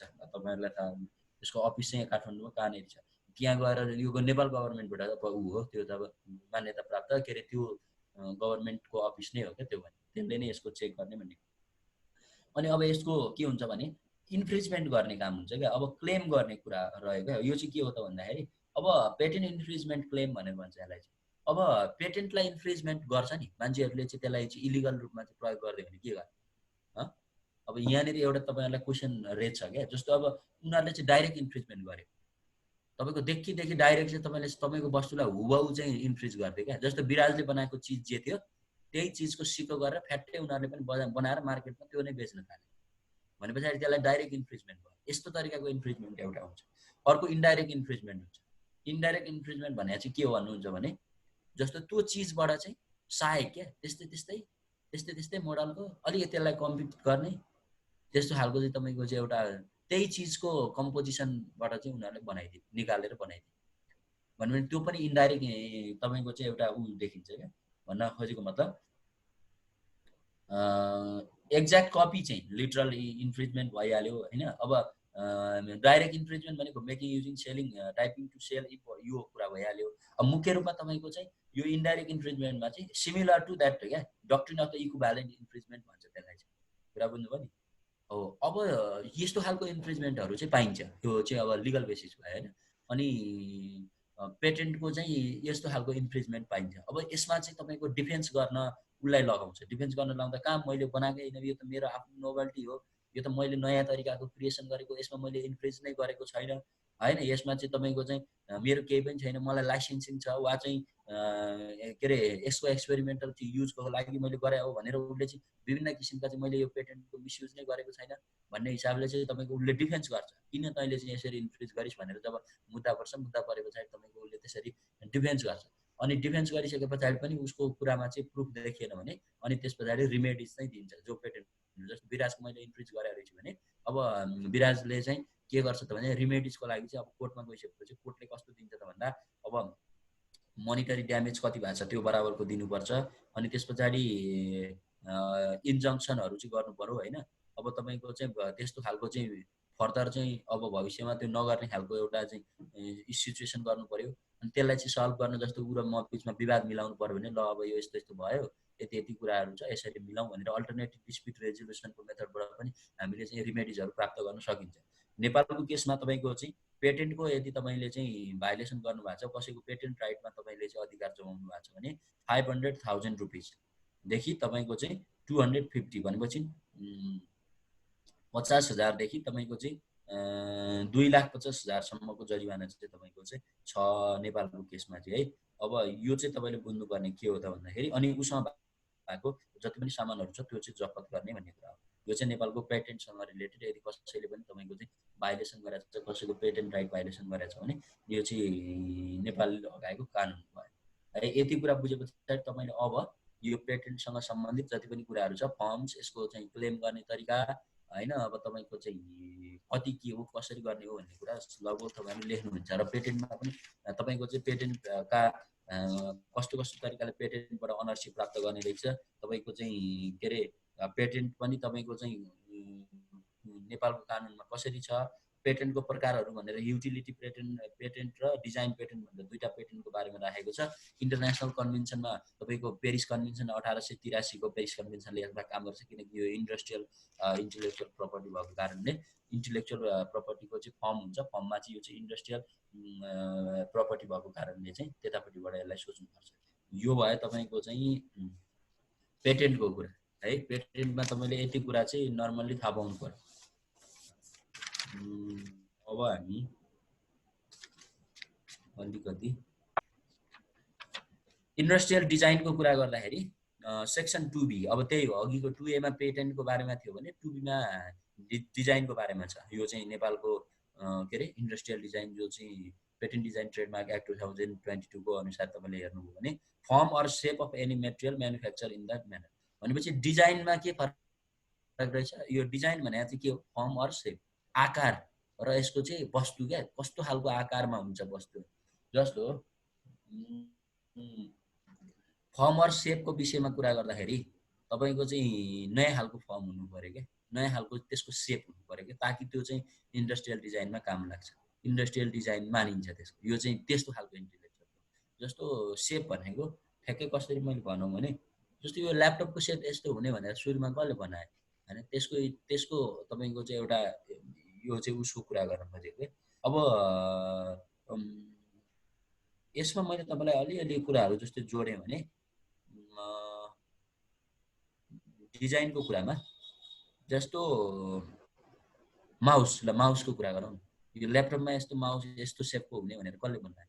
ज्वेलरी सामानहरूमा जस्तो यस्तो सेपको हुनुपर्छ यो भनेर कसले बनायो भन्दा त यो सुरुमा बनाउनेहरूको चाहिँ त्यसमा राइट थियो क्या। कुरा बुझ्नुभयो कि भएन? यो चाहिँ तपाईँको चाहिँ डिजाइनमा चाहिँ इन्डस्ट्रियल डिजाइनको चाहिँ यो कुरा रह्यो होइन। अब डिजाइनको कुरामा चाहिँ means only the features of shape के अरे कन्फिगुरेसन प्याटर्न क्या, यस्तो खालको सेपमा बनाउने भन्ने मात्रै कुरा हो क्या। अब यो चाहिँ त्योभन्दा बढी केही पनि हुँदैन। अब यसको कुरा गर्ने हो भने it should be novel, original हुनुपर्छ, नोभेल हुनुपर्छ, त्यसको खालको पहिला हुनु त्यस्तो खालको हुने। अनि डिजाइन जहिले पनि देखिनुपर्छ, भिजिबल हुनुपर्छ।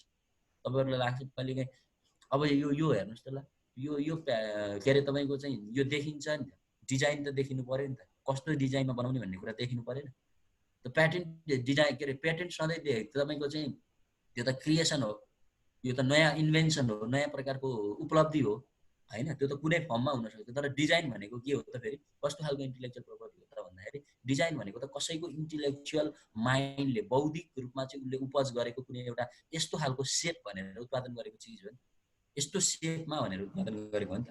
त्यसकारण यो कन्फ्युजन हुनसक्छ तपाईँलाई। डिजाइन चाहिँ भिजिबल हुन्छ है, देखिनै पर्छ तपाईँको।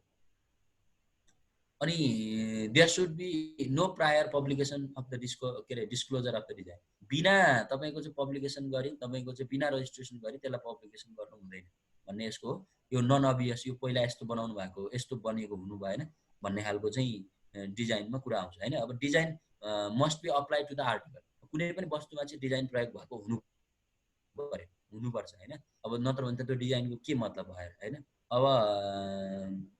अब यो चाहिँ के हुन्छ त भन्दा भिजुअल हुनु पर्यो भन्ने कुरा पनि मैले दोहोऱ्याइहालेँ। यसमा मैले धेरै कुरा के भन्नुपर्छ र यसमा पनि धेरै राइटहरू छन्। त्यो राइटको विषयमा जस्तो त्यही लेबर थ्योरी, रिवार्ड थ्योरी, अब यो बुझ्नुहोस् क्या, जुनसुकै इन्टेलेक्चुअल प्रपर्टीमा पनि तपाईँको यो थ्योरीहरू आयो भने त्यही अघि मैले भनेको मेनली थ्योरी लेख होइन। अब यो नेचुरल ल थ्योरी लेख भन्दाखेरि त यही त। अब डिजाइन प्रोटेक्ट गर्नु पऱ्यो किनकि उसको लेबर परेको छ, उसले चाहिँ आफ्नो माइन्ड खर्च गरेको छ होइन, त्यही कुरा हो क्या यसमा चाहिँ। अनि यसमा पनि त्यही assignment, licence, transmission of design by operation of ल, त्यही तरिकाले चाहिँ तपाईँको चाहिँ के अरे यसमा पनि अनरसिपहरू ट्रान्सफर गर्न मिल्छ यो के अरे डिजाइनमा पनि। यो डिजाइन यसले बनाएको तर यो डिजाइनको अब अनरसिप चाहिँ म यसलाई दिन्छु भनेर तपाईँको चाहिँ ट्रान्सफर गर्न मिल्छ होइन। अब हक हस्तान्तरण गर्ने कुरा त भइ नै हाल्यो, मैले तपाईँलाई भनिहालेँ। Assignment, licence, transmission by the operation of ल, लको अनुसार चाहिँ त्यसलाई ट्रान्समिसन गर्न मिल्छ भन्ने कुरा नै हो। ठ्याक्कै एउटै आउँछ। अब एउटै आउँछ क्या, त्यो प्याटेन्टमा जे थियो त्यसै गरी क्या, असाइनमेन्ट गर्ने, लाइसेन्स दिने, अब लेखिहाल्नुहुन्छ नि त्यो कुराहरू तपाईँले। यति कुरा मैले यसमा तपाईँलाई भने है, यो डिजाइनको सन्दर्भमा तपाईँले बुझ्ने। अब डिजाइनको तपाईँलाई चाहिँ जस्तो डिजाइनको इन्फोर्समेन्ट गर्ने कुरा जो आउँछ नि, अब हेर्नुहोस् है त, अघि बुझ्नुभयो होइन डिजाइनको बारेमा तपाईँले अघि बुझ्नुभयो। डिजाइन के गर्छ त भन्दा कहिलेकाहीँ डाइरेक्ट इन्फ्रिजमेन्ट पनि गर्न सक्छ, कहिलेकाहीँ इन्डाइरेक्ट इन्फ्रिजमेन्ट पनि गर्न सक्छ। तर जसरी गरे पनि अनि पछि मैले गरेको होइन, यो त मेरो आफ्नो नयाँ तरिकाले बनाएको चिज हो भन्ने तपाईँले उसले फेरि डिफेन्स गर्छ। जस्तो जसले इन्फ्रिज गर्यो, इन्फ्रिज गरेको भनेको के भनेको चोरी गरेको जस्तो क्या, उसले चाहिँ त्यो कपी गरेको जस्तो क्या, त्यस्तै खालको उसले चाहिँ नयाँ ढङ्गले डुप्लिकेट बनाएको जस्तो क्या। त्यस्तो गर्यो भने त अब डिजाइनको इन्फ्रिजमेन्ट भयो। एउटाले चाहिँ जस्तो ए भन्ने व्यक्तिले डिजाइन गरेको, अघि विराजले गरेको डिजाइन मैले चाहिँ अब विराजसँगबाट चाहिँ उसलाई थाहा नहुने गरेर मैले त्यसमा चाहिँ तपाईँको चाहिँ त्यो वे चोरेँ भने त त्यो तरिका गऱ्यो भने त त्यो इन्फ्रिजमेन्ट गरेको हुन्छ। उसले मेरो विरुद्ध मुद्दा हालिदिन्छ, मुद्दा हालिदिए पछाडि त्यसको डिफेन्स गर्नु पऱ्यो। डिफेन्स गर्दा मैले नयाँ कुरा भन्छु, उसले मलाई लाइसेन्सिङ दिएको थियो, नट नोबेल, यो त ओरिजिनल हुँदै होइन, उसले बनाएकै होइन, यो त पहिल्यै थियो, पब्लिक डिस्क्लोजर थियो होइन। अनि त्यस पछाडि यो चाहिँ नन इन्फ्रिजमेन्ट, यो चाहिँ इन्फ्रिज गरेकै होइन, यो त म आफैले बनाएको चिज हो, मलाई थाहा नै थिएन भन्ने यावत तरिकाले मैले डिफेन्स गर्छु। प्रुफ गर्ने मेरो आधारहरू बनेर तय भएन भने के हुन्छ त भन्दाखेरि मलाई चाहिँ पनिसमेन्टको दायरामा ल्याउँछ। पनिसमेन्टको दायरामा लिएर आउँदा पनिसमेन्ट के हो त भन्दा अघि मैले भनिहालेँ, मोनिटरी ड्यामेजहरू हुन्छ, इन्जङ्सनहरू हुन्छ होइन। तपाईँको चाहिँ कोर्टबाट चाहिँ तपाईँको चाहिँ के अरे तपाईँको त्यो गर्ने पर्मिसन बन्द गरिदिन्छ, त्यो भएकोबाट जबै जफत गर्ने भन्ने कुरा। अनि अल्टरनेटिभ डिस्प्युट रिजोल्युसनको माध्यमबाट हाम्रो समस्या सल्भ गर्ने, विराज र म बसेर भने जस्तो चाहिँ यो कुरा आउँछ होइन। अब अर्को कुरा भनेको यसमा तपाईँको पेटेन्ट डिजाइन ट्रेडमार्कको हिसाबमा जस्तो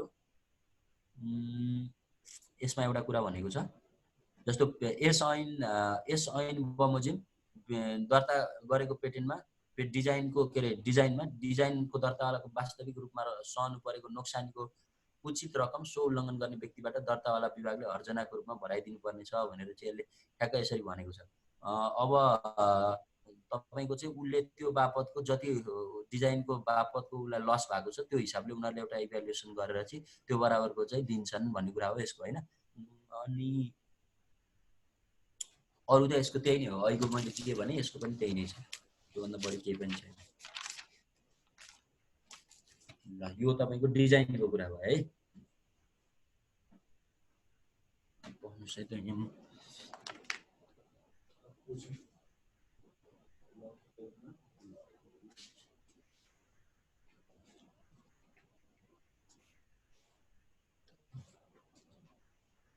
अब तपाईँले मैले अर्को फर्म भन्दाखेरि ल अफ ट्रेडमार्कको कुरा गर्दाखेरि जस्तो अब ट्रेडमार्क भनेको के हो त भन्दा means, word, symbol, picture, combination of thereof to be used by any firm company India. अब ट्रेडमार्क भने त्यही हो, एउटा के अरे कम्पनीहरूले इन्डिभिजुअलहरूले फर्महरूले प्रोडक्ट गरेको चिजमा चाहिँ आफ्नो किसिमको वर्ड सिम्बल पिक्चर, जस्तो तपाईँले त्यहाँ स्क्रिनमा देखाइदेऊ न विराज, कति धेरै। अब एप्पलको कस्तो हुन्छ तपाईँको ट्रेडमार्क उसको हेर्ने हो भने सिम्बल कस्तो हुन्छ, एप्पल भन्ने बित्तिकै के आउँछ, हामीलाई एप्पल भन्ने बित्तिकै के को उसले चाहिँ उ गर्छ, सिम्बल गर्छ त होइन। अब तपाईँको चाहिँ एडिडास भन्ने बित्तिकै तपाईँ के देख्नुहुन्छ, तपाईँ स्नेकर्सभित्र तपाईँको स्नेकर्स भन्ने चक्लेट हेर्नुभयो भने त्यहाँ उसको सिम्बल के हुन्छ, तपाईँको त्यसरी हेर्ने हो क्या। यो वर्ड सिम्बल पिक्चर भने त्यो हो, त्यसको आफ्नै ब्रान्ड हुन्छ, त्यो इन्टेलेक्चुअल प्रपर्टी हो, त्यो ब्रान्ड बन्यो नि त्यो त उसले उत्पादन गरेको चिज, उसको त्यहाँनिर चाहिँ त्यस्तो खालको लोगो छ जो चाहिँ विश्वव्यापी रूपमा चाहिँ त्यसको एउटा भ्यालिड छ होइन, त्यसको एउटा चाहिँ स्कोप छ, त्यसको एउटा इकोनोमिक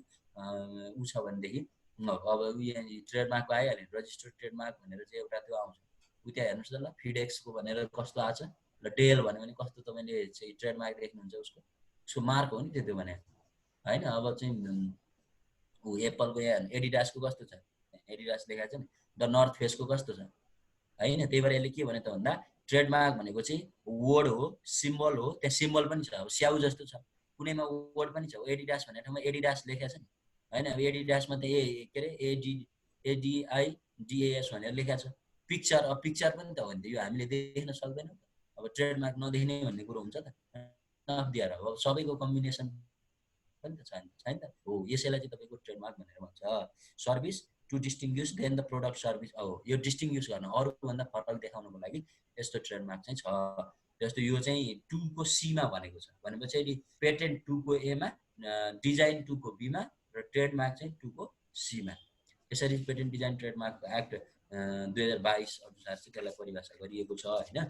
अब डिजाइनको चाहिँ तपाईँको खासै के अरे नोभल्टी, यो नोभल्टी त हुनु पऱ्यो, नौलो त हुनै परिहाल्यो, युटिलिटी चाहिँ यसो नहुन सक्छ। डिजाइन के काम, अब ऊ त्यो एप्पलको उसले के काम हुन्छ, त्यसको प्रयोग छ, प्रयोग त छ, तर त्यसको प्रयोग खास के को लागि त, उही छुट्टिनको लागि मात्रै होइन प्रयोग, यसको भन्दा यसको भनेर, न त त्यो प्रोडक्ट हो न केही, जस्ट के हो त भन्दा त्यसले एउटा ब्रान्डलाई क्याटेगोराइज गर्ने मात्रै काम हुन्छ होइन।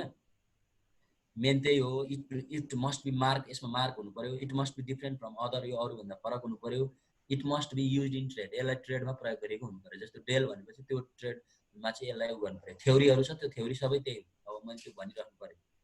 अनि जस्तै ट्रेडमार्कको कुरा गर्ने हो भने अर्को पनि एउटा कुरा के छ त भन्दा जस्तो सोल्टी भनेपछि नेपालमा के आउँछ ल भन्नु त, सोल्टीको कुरा गर्ने हो भने त्यो सोल्टीमा तपाईँको चाहिँ उसले प्रयोग गर्ने ट्रेडमार्कहरू हेऱ्यो भने तपाईँको सोल्टीको फर्महरू के छ, एउटा सोल्टी होटल भन्ने होला होइन। अनि त्यस पछाडि अर्को सोल्टीसँग रिलेटेड ब्रान्डेडहरू नेपालमा के छ त्यसले प्रयोग गर्ने। नेपालमा चाहिँ जहिले पनि यो मार्कहरूमा एनएस मार्क लेख्छ, जस्तै नेसनल दिएको छ भने, राष्ट्रिय मान्यता प्राप्त छ भने होइन। अब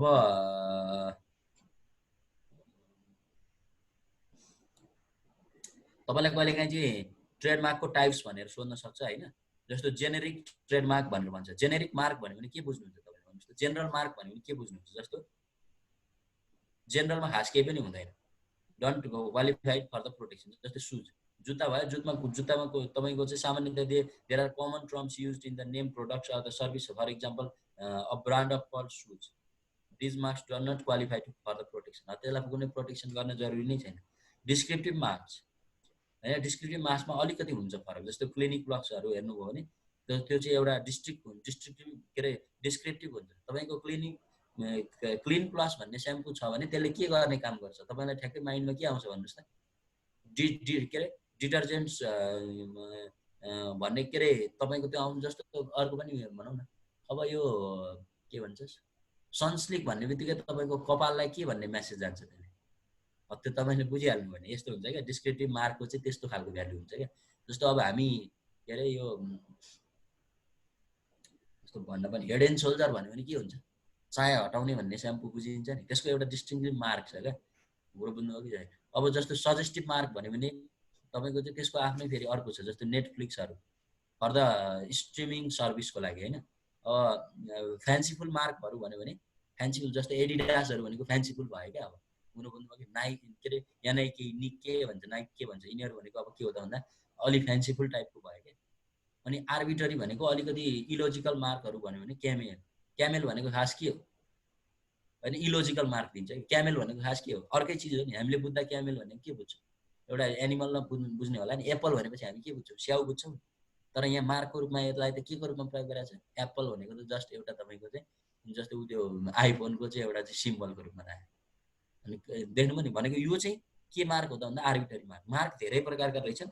ट्रेडमार्कका धेरै फर्म रहेछन्। जस्तै एउटा generic mark, descriptive mark, suggestive mark, fanciful mark, arbitrary mark. यसरी तपाईँले चाहिँ बुझ्ने हो यिनीहरूलाई है। यो भयो तपाईँको चाहिँ ट्रेडमार्कसँग सम्बन्धित तपाईँको चाहिँ टाइप्सहरू भयो। अब फङ्सन भनेको त अब choice function, quality function, marketing function, original function, economic function धेरै हुन्छ यसको। अब बुझिहाल्नु हो। ओरिजिनल फङ्सन भनेको के अरे यो चाहिँ चोइस फङ्सन भनेको चाहिँ चोइस गरेर enables consumer to choose goods and services with. अब यो चाहिँ छुट्टिन्छ नि त, मार्कले गर्दा छुट्टिन्छ नि त होइन। क्वालिटी फङ्सन यसको हुन्छ आफ्नै, मार्केटिङ फङ्सन हुन्छ, इकोनोमिक भ्यालु भएको फङ्सन हुन्छ। यसरी चाहिँ गर्छ भन्ने हो यसको चाहिँ होइन। अनि त्यस पछाडि थ्योरीहरू अब तपाईँ सबैले बुझ्नु नै भएको छ। ट्रेडमार्कको थ्योरीहरू भनेको अब सब त्यही लेख्ने, त्यही natural right theory, personality theory, सबै त्यही पोजिटिभिस्ट सबै लेख्ने हो त्यही थ्योरी। अनि त्यस पछाडि ट्रेडमार्क प्रयोजनका लागि मालसामानको वर्गीकरण गर्ने भन्ने कुरा नेपालको ट्रेडमार्कबाट छ। अनि ट्रेडमार्कमा हक प्राप्त गर्ने कुरा चाहिँ के हो त भन्दाखेरि ऐन बमोजिम जस्तो यसमा चाहिँ दर्ता गराएर हक प्राप्त गर्ने। अब हक प्राप्त गर्ने भनेको दर्ता गराएर हक प्राप्त गर्ने भनेको के हो त भन्दा अब त्यही अघि रजिस्ट्रेसन गर्ने मैले जो भनेको छु नि प्रोसेस, सब्स्टेन्टिभ इक्जामिनेसन, रिफ्युज गर्न सक्छ। ल रिफ्युज पनि कोर्टसम्म जान्छ हेर्नुहोस्। पहिला उसले रिफ्युज गर्यो भनेर तपाईँको चाहिँ कोर्टमा गएको हुन्छ। कोर्टमा जाँदा उसले पनि रिफ्युज गरिदिन्छ, फेरि उच्च के अरे पुनरावेदन दिन्छ, पुनरावेदनमा पनि रिफ्युज गरिदिन्छ, फेरि सर्वोच्च अदालत जान्छ, सर्वोच्च अदालतमा पनि रिफ्युज भयो। पछि त्यो त मुद्दै चल्छ। उसले गरेको कुनै नयाँ क्रिएसन छ भने त्यो क्रिएसन तपाईँको चाहिँ के हो त भन्दा दर्ता गर्नै मानेन, ल रिफ्युज गरिदियो, रजिस्ट्रेसन गर्न मानेन। कहाँ यो त हुँदैन, यस्तो हुँदैन भने पनि उसले मेरो यत्रो मेहनत यस्तो तपाईँको चाहिँ खेर गएको छ, त्यही भएर यो मेरो रजिस्ट्रेसन गर्न किन मिल्दैन भनेर उसले चाहिँ रिफ्युज गरिदिन्छ। कोर्टमा जान्छ, कोर्टमा गए पछाडि फेरि त्यो लेभल हुन्छ तपाईँको चाहिँ। जस्तो यसको के छ त भन्दा के अरे नोटिस टु द रिफ्युजल भन्छ, decision of the refusal to the registration भनेर भन्छ। अनि लोवर कोर्टले रिफ्युजल गरिदिसके पछाडि अपिल गर्छ। अपिल गर्दा पनि तपाईँको फेरि रिफ्युज गरिदियो भने सुप्रिम कोर्टमा जान्छ। सुप्रिम कोर्टमा गए पछाडि नि डिसिजन अफ रजिस्ट्रेसन र रिफ्युज टु रजिस्ट्रेसन भन्ने हुन्छ। कहिलेकाहीँ सुप्रिम कोर्टले पनि यो चाहिँ काम छैन, यो रजिस्ट्रेसन गर्न मिल्दैन, यो तिम्रो पेटेन्ट वा तिम्रो डिजाइन वा तिम्रो चाहिँ के अरे यो चाहिँ मिल्दैन भनिसके पछाडि उनीहरूले फर्काइदिन्छ। उनीहरूले चाहिँ फर्काइदिसके पछाडि त्यो सर्वोच्च अदालतबाट फैसला भएर तेरो यो चाहिँ ट्रेडमार्क चाहिँ दर्ता गर्न सकिँदैन भनिदियो भने त्यो चाहिँ ब्याक हुनुपर्छ। अनि नत्र भने कहिलेकाहीँ मुद्दा लड्दा सर्वोच्च अदालतसम्म पुगेर जितेर पनि डिजाइनहरू चाहिँ यसरी यो चाहिँ ट्रेडमार्कहरू चाहिँ दर्ता पनि हुन्छ। अनि यसमा यति भने पछाडि ठिक छ, रिजोइन गरौँ विराज पहिला एकचोटि, अनि मात्रै गफ गरौँ। सिधाइदिन्छु मैले आज। यो फेरि यही अकाउन्टमा चाहिँ अघि जसरी जोडिनु भएको थियो त्यसै गरी जोइन गर्नु है। फेरि पनि टाइम लिमिट सकिएको हुनाले अब एन्ड गरिदिन्छु। सबैजना एकचोटि लास्ट एकचोटि रिजोइन गर्नु।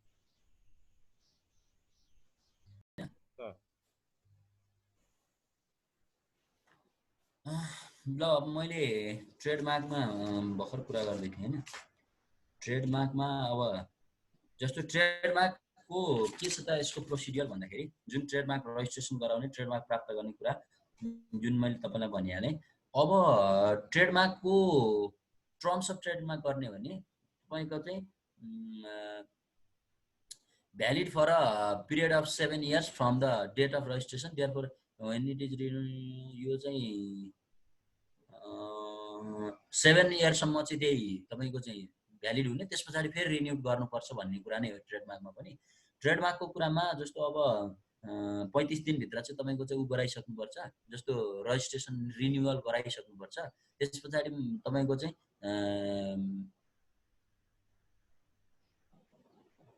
जस्तो त्यसको लागि चाहिँ 1000 रुपिज चाहिँ तपाईँको चाहिँ 6 monthभित्र after the date of expiry of the time limit सकेको 7 वर्ष सकेको 7 वर्ष सके पछाडि तपाईँले 6 महिनाभित्र चाहिँ तपाईँको चाहिँ 1000 रुपियाँ चाहिँ उससहित तपाईँले चाहिँ फेरि रिन्युअल गराउनुपर्छ। यो ट्रेड नवीकरण गराउने कुरा भयो होइन। अब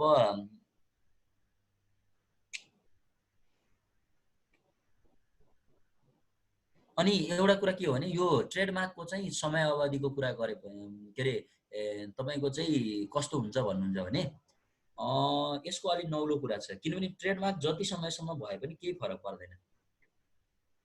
यो तपाईँले बुझ्नु भएको छ कि छैन? जस्तो यो एप्पल कम्पनीले एप्पलको त्यो जो लोगो छ नि त्यो चाहिँ तपाईँको अरूलाई गर्ने सम्भावना रहँदैन क्या, अरूले त्यसलाई प्रयोग गर्ने सम्भावना रहँदैन। किनकि तपाईँको चाहिँ 7-7 वर्षमा चाहिँ रिन्युअल गर्नु पर्यो। त 7-7 वर्षमा रिन्युअल गरेपछि तपाईँ जतिचोटि उ गरे पनि हुन्छ, रिन्युअल गरे पनि हुन्छ। यो चाहिँ जतिपटक गर्न पनि मिल्यो। आजीवन तपाईँले यो कम्पनीको ट्रेडमार्क प्रयोग गरेर जति समयसम्म पनि तपाईँले यसलाई चाहिँ गरिराख्न पाउनुहुन्छ भन्न खोजेको मतलब त्यसमा तपाईँको अधिकार चाहिँ रहिरहेको छ भन्ने कुरा होइन। अब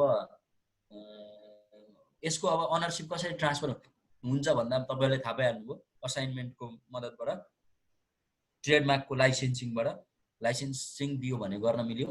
अनि transmission of trademark by operation of लले चाहिँ तपाईँको चाहिँ आफै हस्तान्तरण गरेको छ भने यति तरिकाले चाहिँ तपाईँको चाहिँ ट्रेडमार्क चाहिँ के गर्न मिल्दो रहेछ त भन्दाखेरि हस्तान्तरण गर्न मिल्दो रहेछ, अरूलाई चाहिँ अनरसिप चाहिँ दिन मिल्दो रहेछ। जुन मैले सुरुमै तपाईँलाई उसमा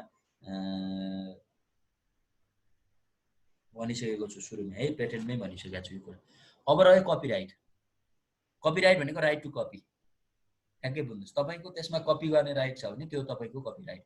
वाट एन्ड हु भन्ने यसको क्वेसन आउँछ, के र कसले भन्ने कुरा आउँछ कपिराइट।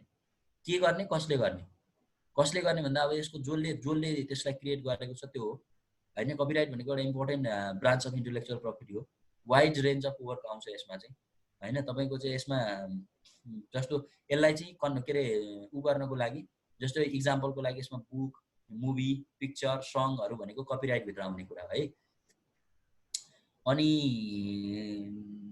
यसको चाहिँ तपाईँको चाहिँ के छ त भन्दा Berne convention for the protection of the literacy and artistic work 1886 बाट चाहिँ यसलाई गाइड छ। पछि यो तपाईँको चाहिँ trade related expect of intellectual property rights भनेर ट्रिप्स एग्रिमेन्टले पनि तपाईँको चाहिँ कपिराइटमा चाहिँ एउटा तपाईँको चाहिँ काम गरेको छ। यो चाहिँ copyright and performance of the phonographs treaties भनेर 1996 एउटा डेभलप भएको छ। अनि कपिराइटको चाहिँ एउटा अब्जेक्टिभ वा इम्पोर्टेन्ट चाहिँ भने पनि के त भन्दा यसले अथरलाई मोटिभेट गरेर हुन्छ, क्रिएट नयाँ नयाँ एक्सप्रेस, किनभने उसको त्यसमा राइट हुन्छ, त्यही भएर त्यस्तो हुन्छ। अनि बाँचुन्जेल र बाँचेको मैले हिजै पनि भनिसकेको छु, 50 वर्ष पछाडिसम्म पनि उसको राइट हुने भएको कारणले त्यसलाई उसले बढी क्रिएटिभ साथ उत्पादन गर्ने काम गरेको हुन्छ। अनि मोरल एन्ड इकोनोमिक राइट हुन्छ यसको, एजुकेसन, ग्लोबलाइजेसनको कुरा, क्रिएसनको कुरा, यसको चाहिँ मेजर कुराहरू रह्यो होइन। अब कपिराइट एक्ट 2059, अघिको पेटेन्ट डिजाइन ट्रेडमार्क एक्ट 2022 अनुसार थियो भने कपिराइट एक्ट 2059 अनुसार यसको चाहिँ अगाडि भएको हुन्छ। जस्तै ओरिजिनल वर्क हुनुपर्छ अनि क्रिएटिभ एक्सप्रेसन हुनुपर्छ, त्यतिकै भएर हुँदैन। यसमा चाहिँ कुनै क्रिएटिभ एक्सप्रेसन भयो भने बल्ल चाहिँ त्यो चाहिँ एउटा उसमा आउँछ, कपिराइटभित्र आउँछ।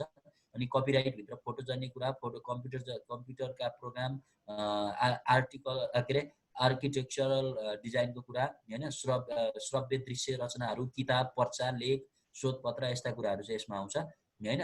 उद्धरण, मानव चित्र योजना, भूगोल सम्बन्धी तपाईँको रचना होइन। अब टोपोग्राफी, वैज्ञानिक लेख रचना, यस्तो कला, चित्रकला, पेन्टिङ, मूर्तिकला, काष्ठकला, लिथोग्राफी, जति पनि छ नि यो लिटरेसी आर्ट, शब्दसहितको साङ्गीतिक रचना होइन। यस्तो क्या अब जस्तै नै अस्ति नै तपाईँहरूलाई थाहा छ नि के अरे यो चाहिँ एउटा नेपालमा खुब फेमस भयो नि एउटा गीत, अब त्यही केसबाट तपाईँहरूले अलिकति छुट्याउनु सक्छ। के नाम विराज, तिमीले अलिकति एक्सप्लेन गर त, के चाहिँ थियो अरे त्यो, मैले ठ्याक्कै भुलेँ। यो चाहिँ नेपालमा विवाद भयो नि, के राईको के अरे शम्भु राई र उसको गीतमा तपाईँको चाहिँ कसको क्रिएसन भन्ने कुरामा विवाद भयो नि। शम्भु राईको वाला एउटा चाहिँ त्यो एउटा गीत भयो नि, एउटा गीत त्यो धेरै फेमस भयो हाम्रो चाहिँ उसमा। अनि तिम्रो चाहिँ त्यसमा चाहिँ एउटा प्रकाश सपुत भन्ने हो, प्रकाश सपुतले निकालेको गीत र तपाईँको चाहिँ गलबन्दी भन्ने गीत हो एक्ज्याक्टली।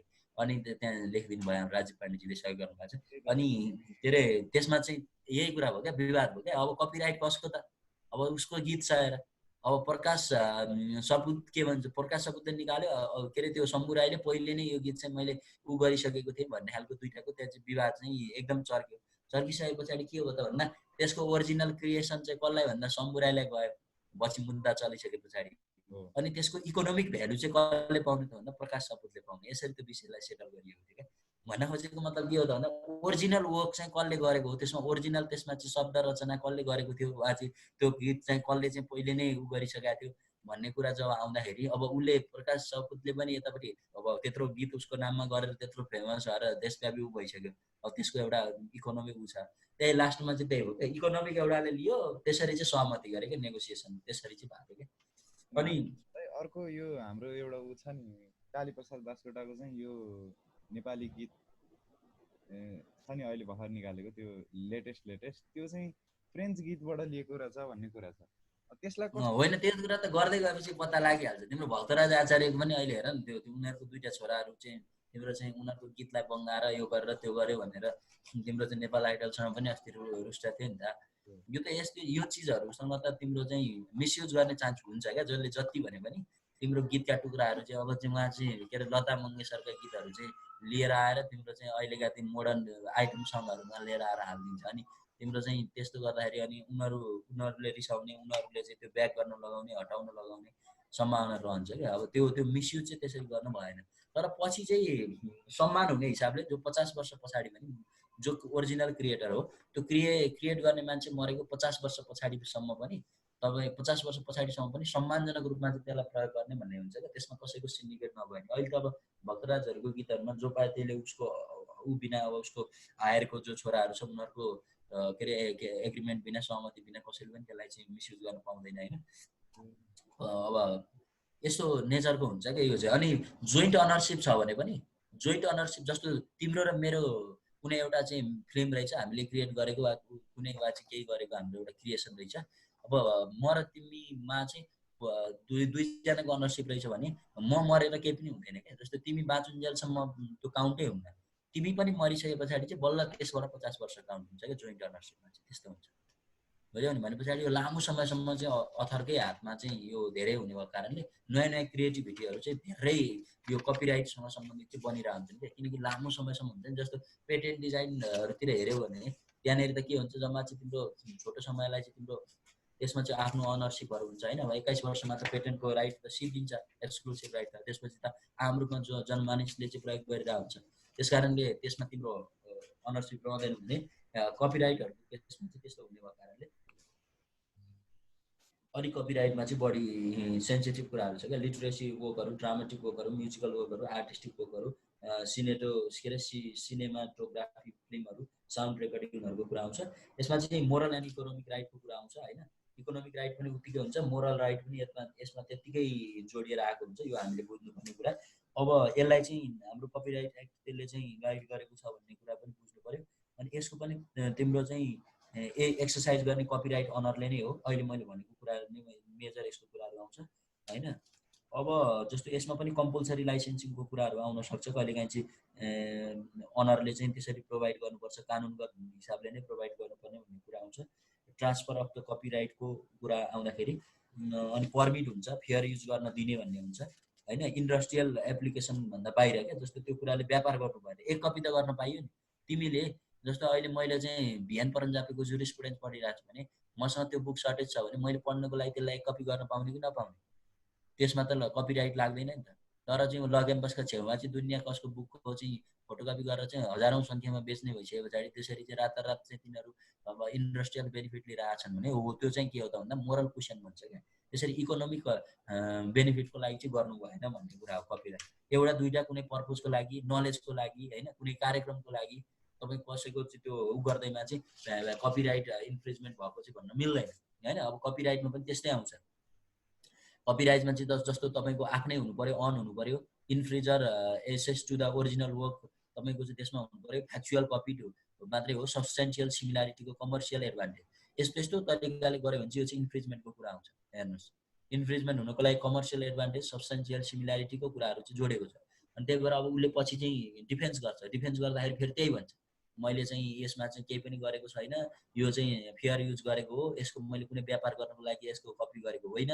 अनि यसमा चाहिँ के अरे डक्ट्रिन अफ ल्याचेज समय सकिसकेको छ, 50 वर्ष कटिसकेको छ उता अथरको मृत्यु भएर पनि, त्यही भएर मैले यसलाई चाहिँ फेयर प्रयोग गरिरहेको छु भनेर डिफेन्स गर्छ। अदालतले चाहिँ यो तरिकाले भएन भनेर उसको त्यो डिफेन्सलाई चाहिँ मानेन भने अनि monetary reliefs, equitable relief, seizure to the work एकदम सिज गरिदिन्छ उसको काममा सबै त तिम्रो चाहिँ बन्द गरिदिन्छ। अनि अर्को कुरा यसमा के छ त भन्दाखेरि पनिसमेन्ट पनि छ यसमा त एकदम यो कपिराइटको त तिम्रो चाहिँ धेरै ऊ छ के अरे कपिराइटसँग त यो त फौजदारी जस्तो चाहिँ पनिसमेन्ट छ यसको चाहिँ।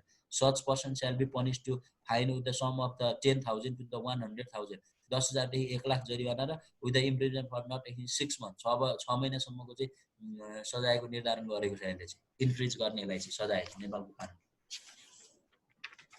अब यति भने पछाडि यसमा कम्पलसरी लाइसेन्सिङको कुरा पनि आयो, भनेको कुरा पनि आयो, यो आयो।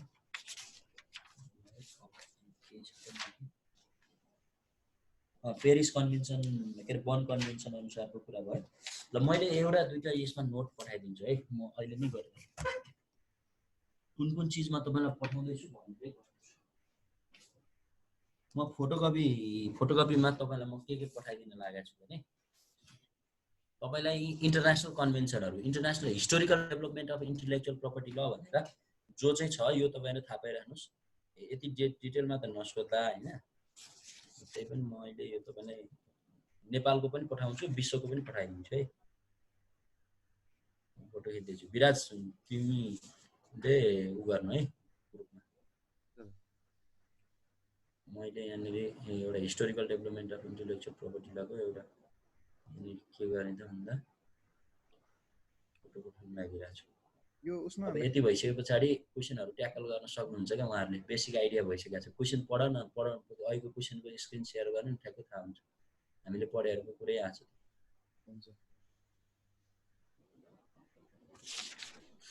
नेपालमा कसरी विकास भएको छ भनेर भन्दाखेरि यो, अनि जेनरल इन्फर्मेसन यो चाहियो,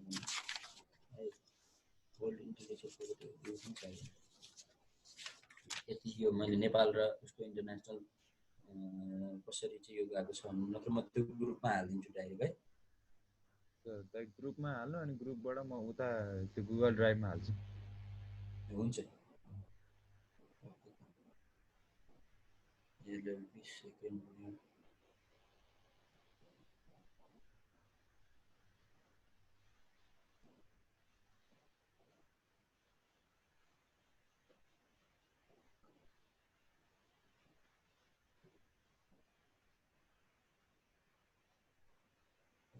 क्लियर आएन जस्तो छ। अलि क्लियर आछ। ठिक छ, म अहिले एकछिनमा यो खिचेर तिमीलाई राम्रोसँग खिचेर पठाइदिन्छु होइन। त्यो क्वेसन अहिले राखेको क्वेसनको स्क्रिनको क्वेसन एकचोटि सेयर गर्नु भनेर 5 मिनट डिस्कस गरिदिन्छु, भइहाल्छ। म सेयर गर्नु चाहिए।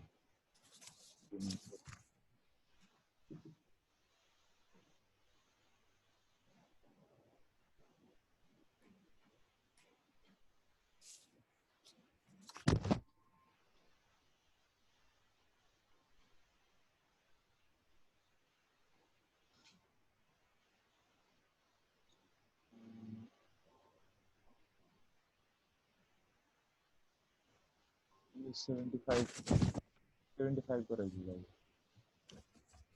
75 को रहेछ।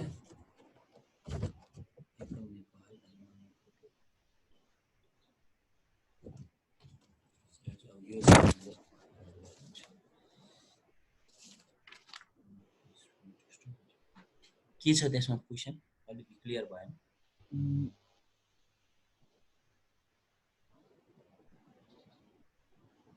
यहाँ छ यो त 74 को रहेछ। इन्टेलेक्चुअल प्रपर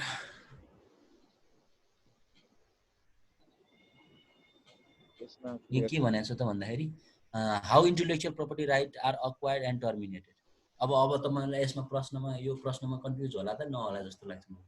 किन भन्दा अब इन्टेलेक्चुअल प्रपर्टी कसरी अक्वायर गर्ने भन्ने कुरा तपाईँले सबैले बुझ्नुभयो। नोभल्टी हुनु पर्यो, पहिला प्रयोग भएको हुनु भएन होइन, रजिस्ट्रेसन गर्नु पर्यो, यस्तो यस्तो तरिकाले रजिस्ट्रेसन गर्न जानुपर्छ, त्यस पछाडि रिन्युड गर्नु पर्यो। जस्तो पेटेन्टको केसमा 7-7 वर्षमा रिन्यु गर्नुपर्छ। कपिराइटको केस तपाईँको चाहिँ आजीवन तपाईँको त्यसमा चाहिँ हुने र 50 वर्षसम्म पनि तपाईँको त्यसमा अधिकार रहने कुरा रहन्छ। तपाईँले त्यसरी अधिकार त्यसमा चाहिँ अक्वायर्ड गर्ने कुरो हो नि त्यो भने। त्यो चाहिँ पहिला कसैले गरिसकेको हुनु भएन, नयाँ हुनु पर्यो, नौलो खालको हुनु पर्यो त्यो क्रिएसन। सबैको इन्डिभिजुअल लेख्नलाई व्याख्या गर्न सक्नुहुन्छ। कति वर्ष छ, इन्क्रिज गर्यो भने के हुन्छ, कोर्टमा कसरी जाने होइन, रिमेडिज के पाइन्छ, तपाईँलाई सबै थाहा छ। त्यो क्वेसन तपाईँलाई प्रश्नै नै भएन। अब त मैले सबै मजाले डिस्क्राइब गरिदिएँ तपाईँलाई। अर्को केही छ यसमा? प्याटेन्टको के अरे उसको इन्टेलेक्चुअल प्रपर्टीको छैन जस्तो उता थियो नि त्यो उसमा त्यहाँ तल कपिराइट अनि त्यसपछि सर्भिस मार्क सर्भिस मार्क भनेको र ट्रेडमार्क भनेकोमा उस्तै उस्तै कुरा हुन्छ। सर्भिस मार्कमा अलिकति त्यो सेवा बेस भनेर भन्ने हो, अब सर्भिस दिने भन्ने हो, त्यस्तो धेरै फरक छैन त्यसमा है। अब मैले त्यो सर्भिस मार्क एकचोटि अलिअलि त पढेको थिएँ जस्तो लाग्छ, तर त्यसमा तपाईँ वरि नहुनु, यो सर्भिस मार्क तपाईँलाई चाहिँदैन र आउनु त आएछ होइन, एकचोटि हेर्नुहोस् गुगल गरेर त्यो। अर्को माथि के छ, what do mean by intellectual property law, briefly the के अरे एक्सप्लेन द ब्रिफली द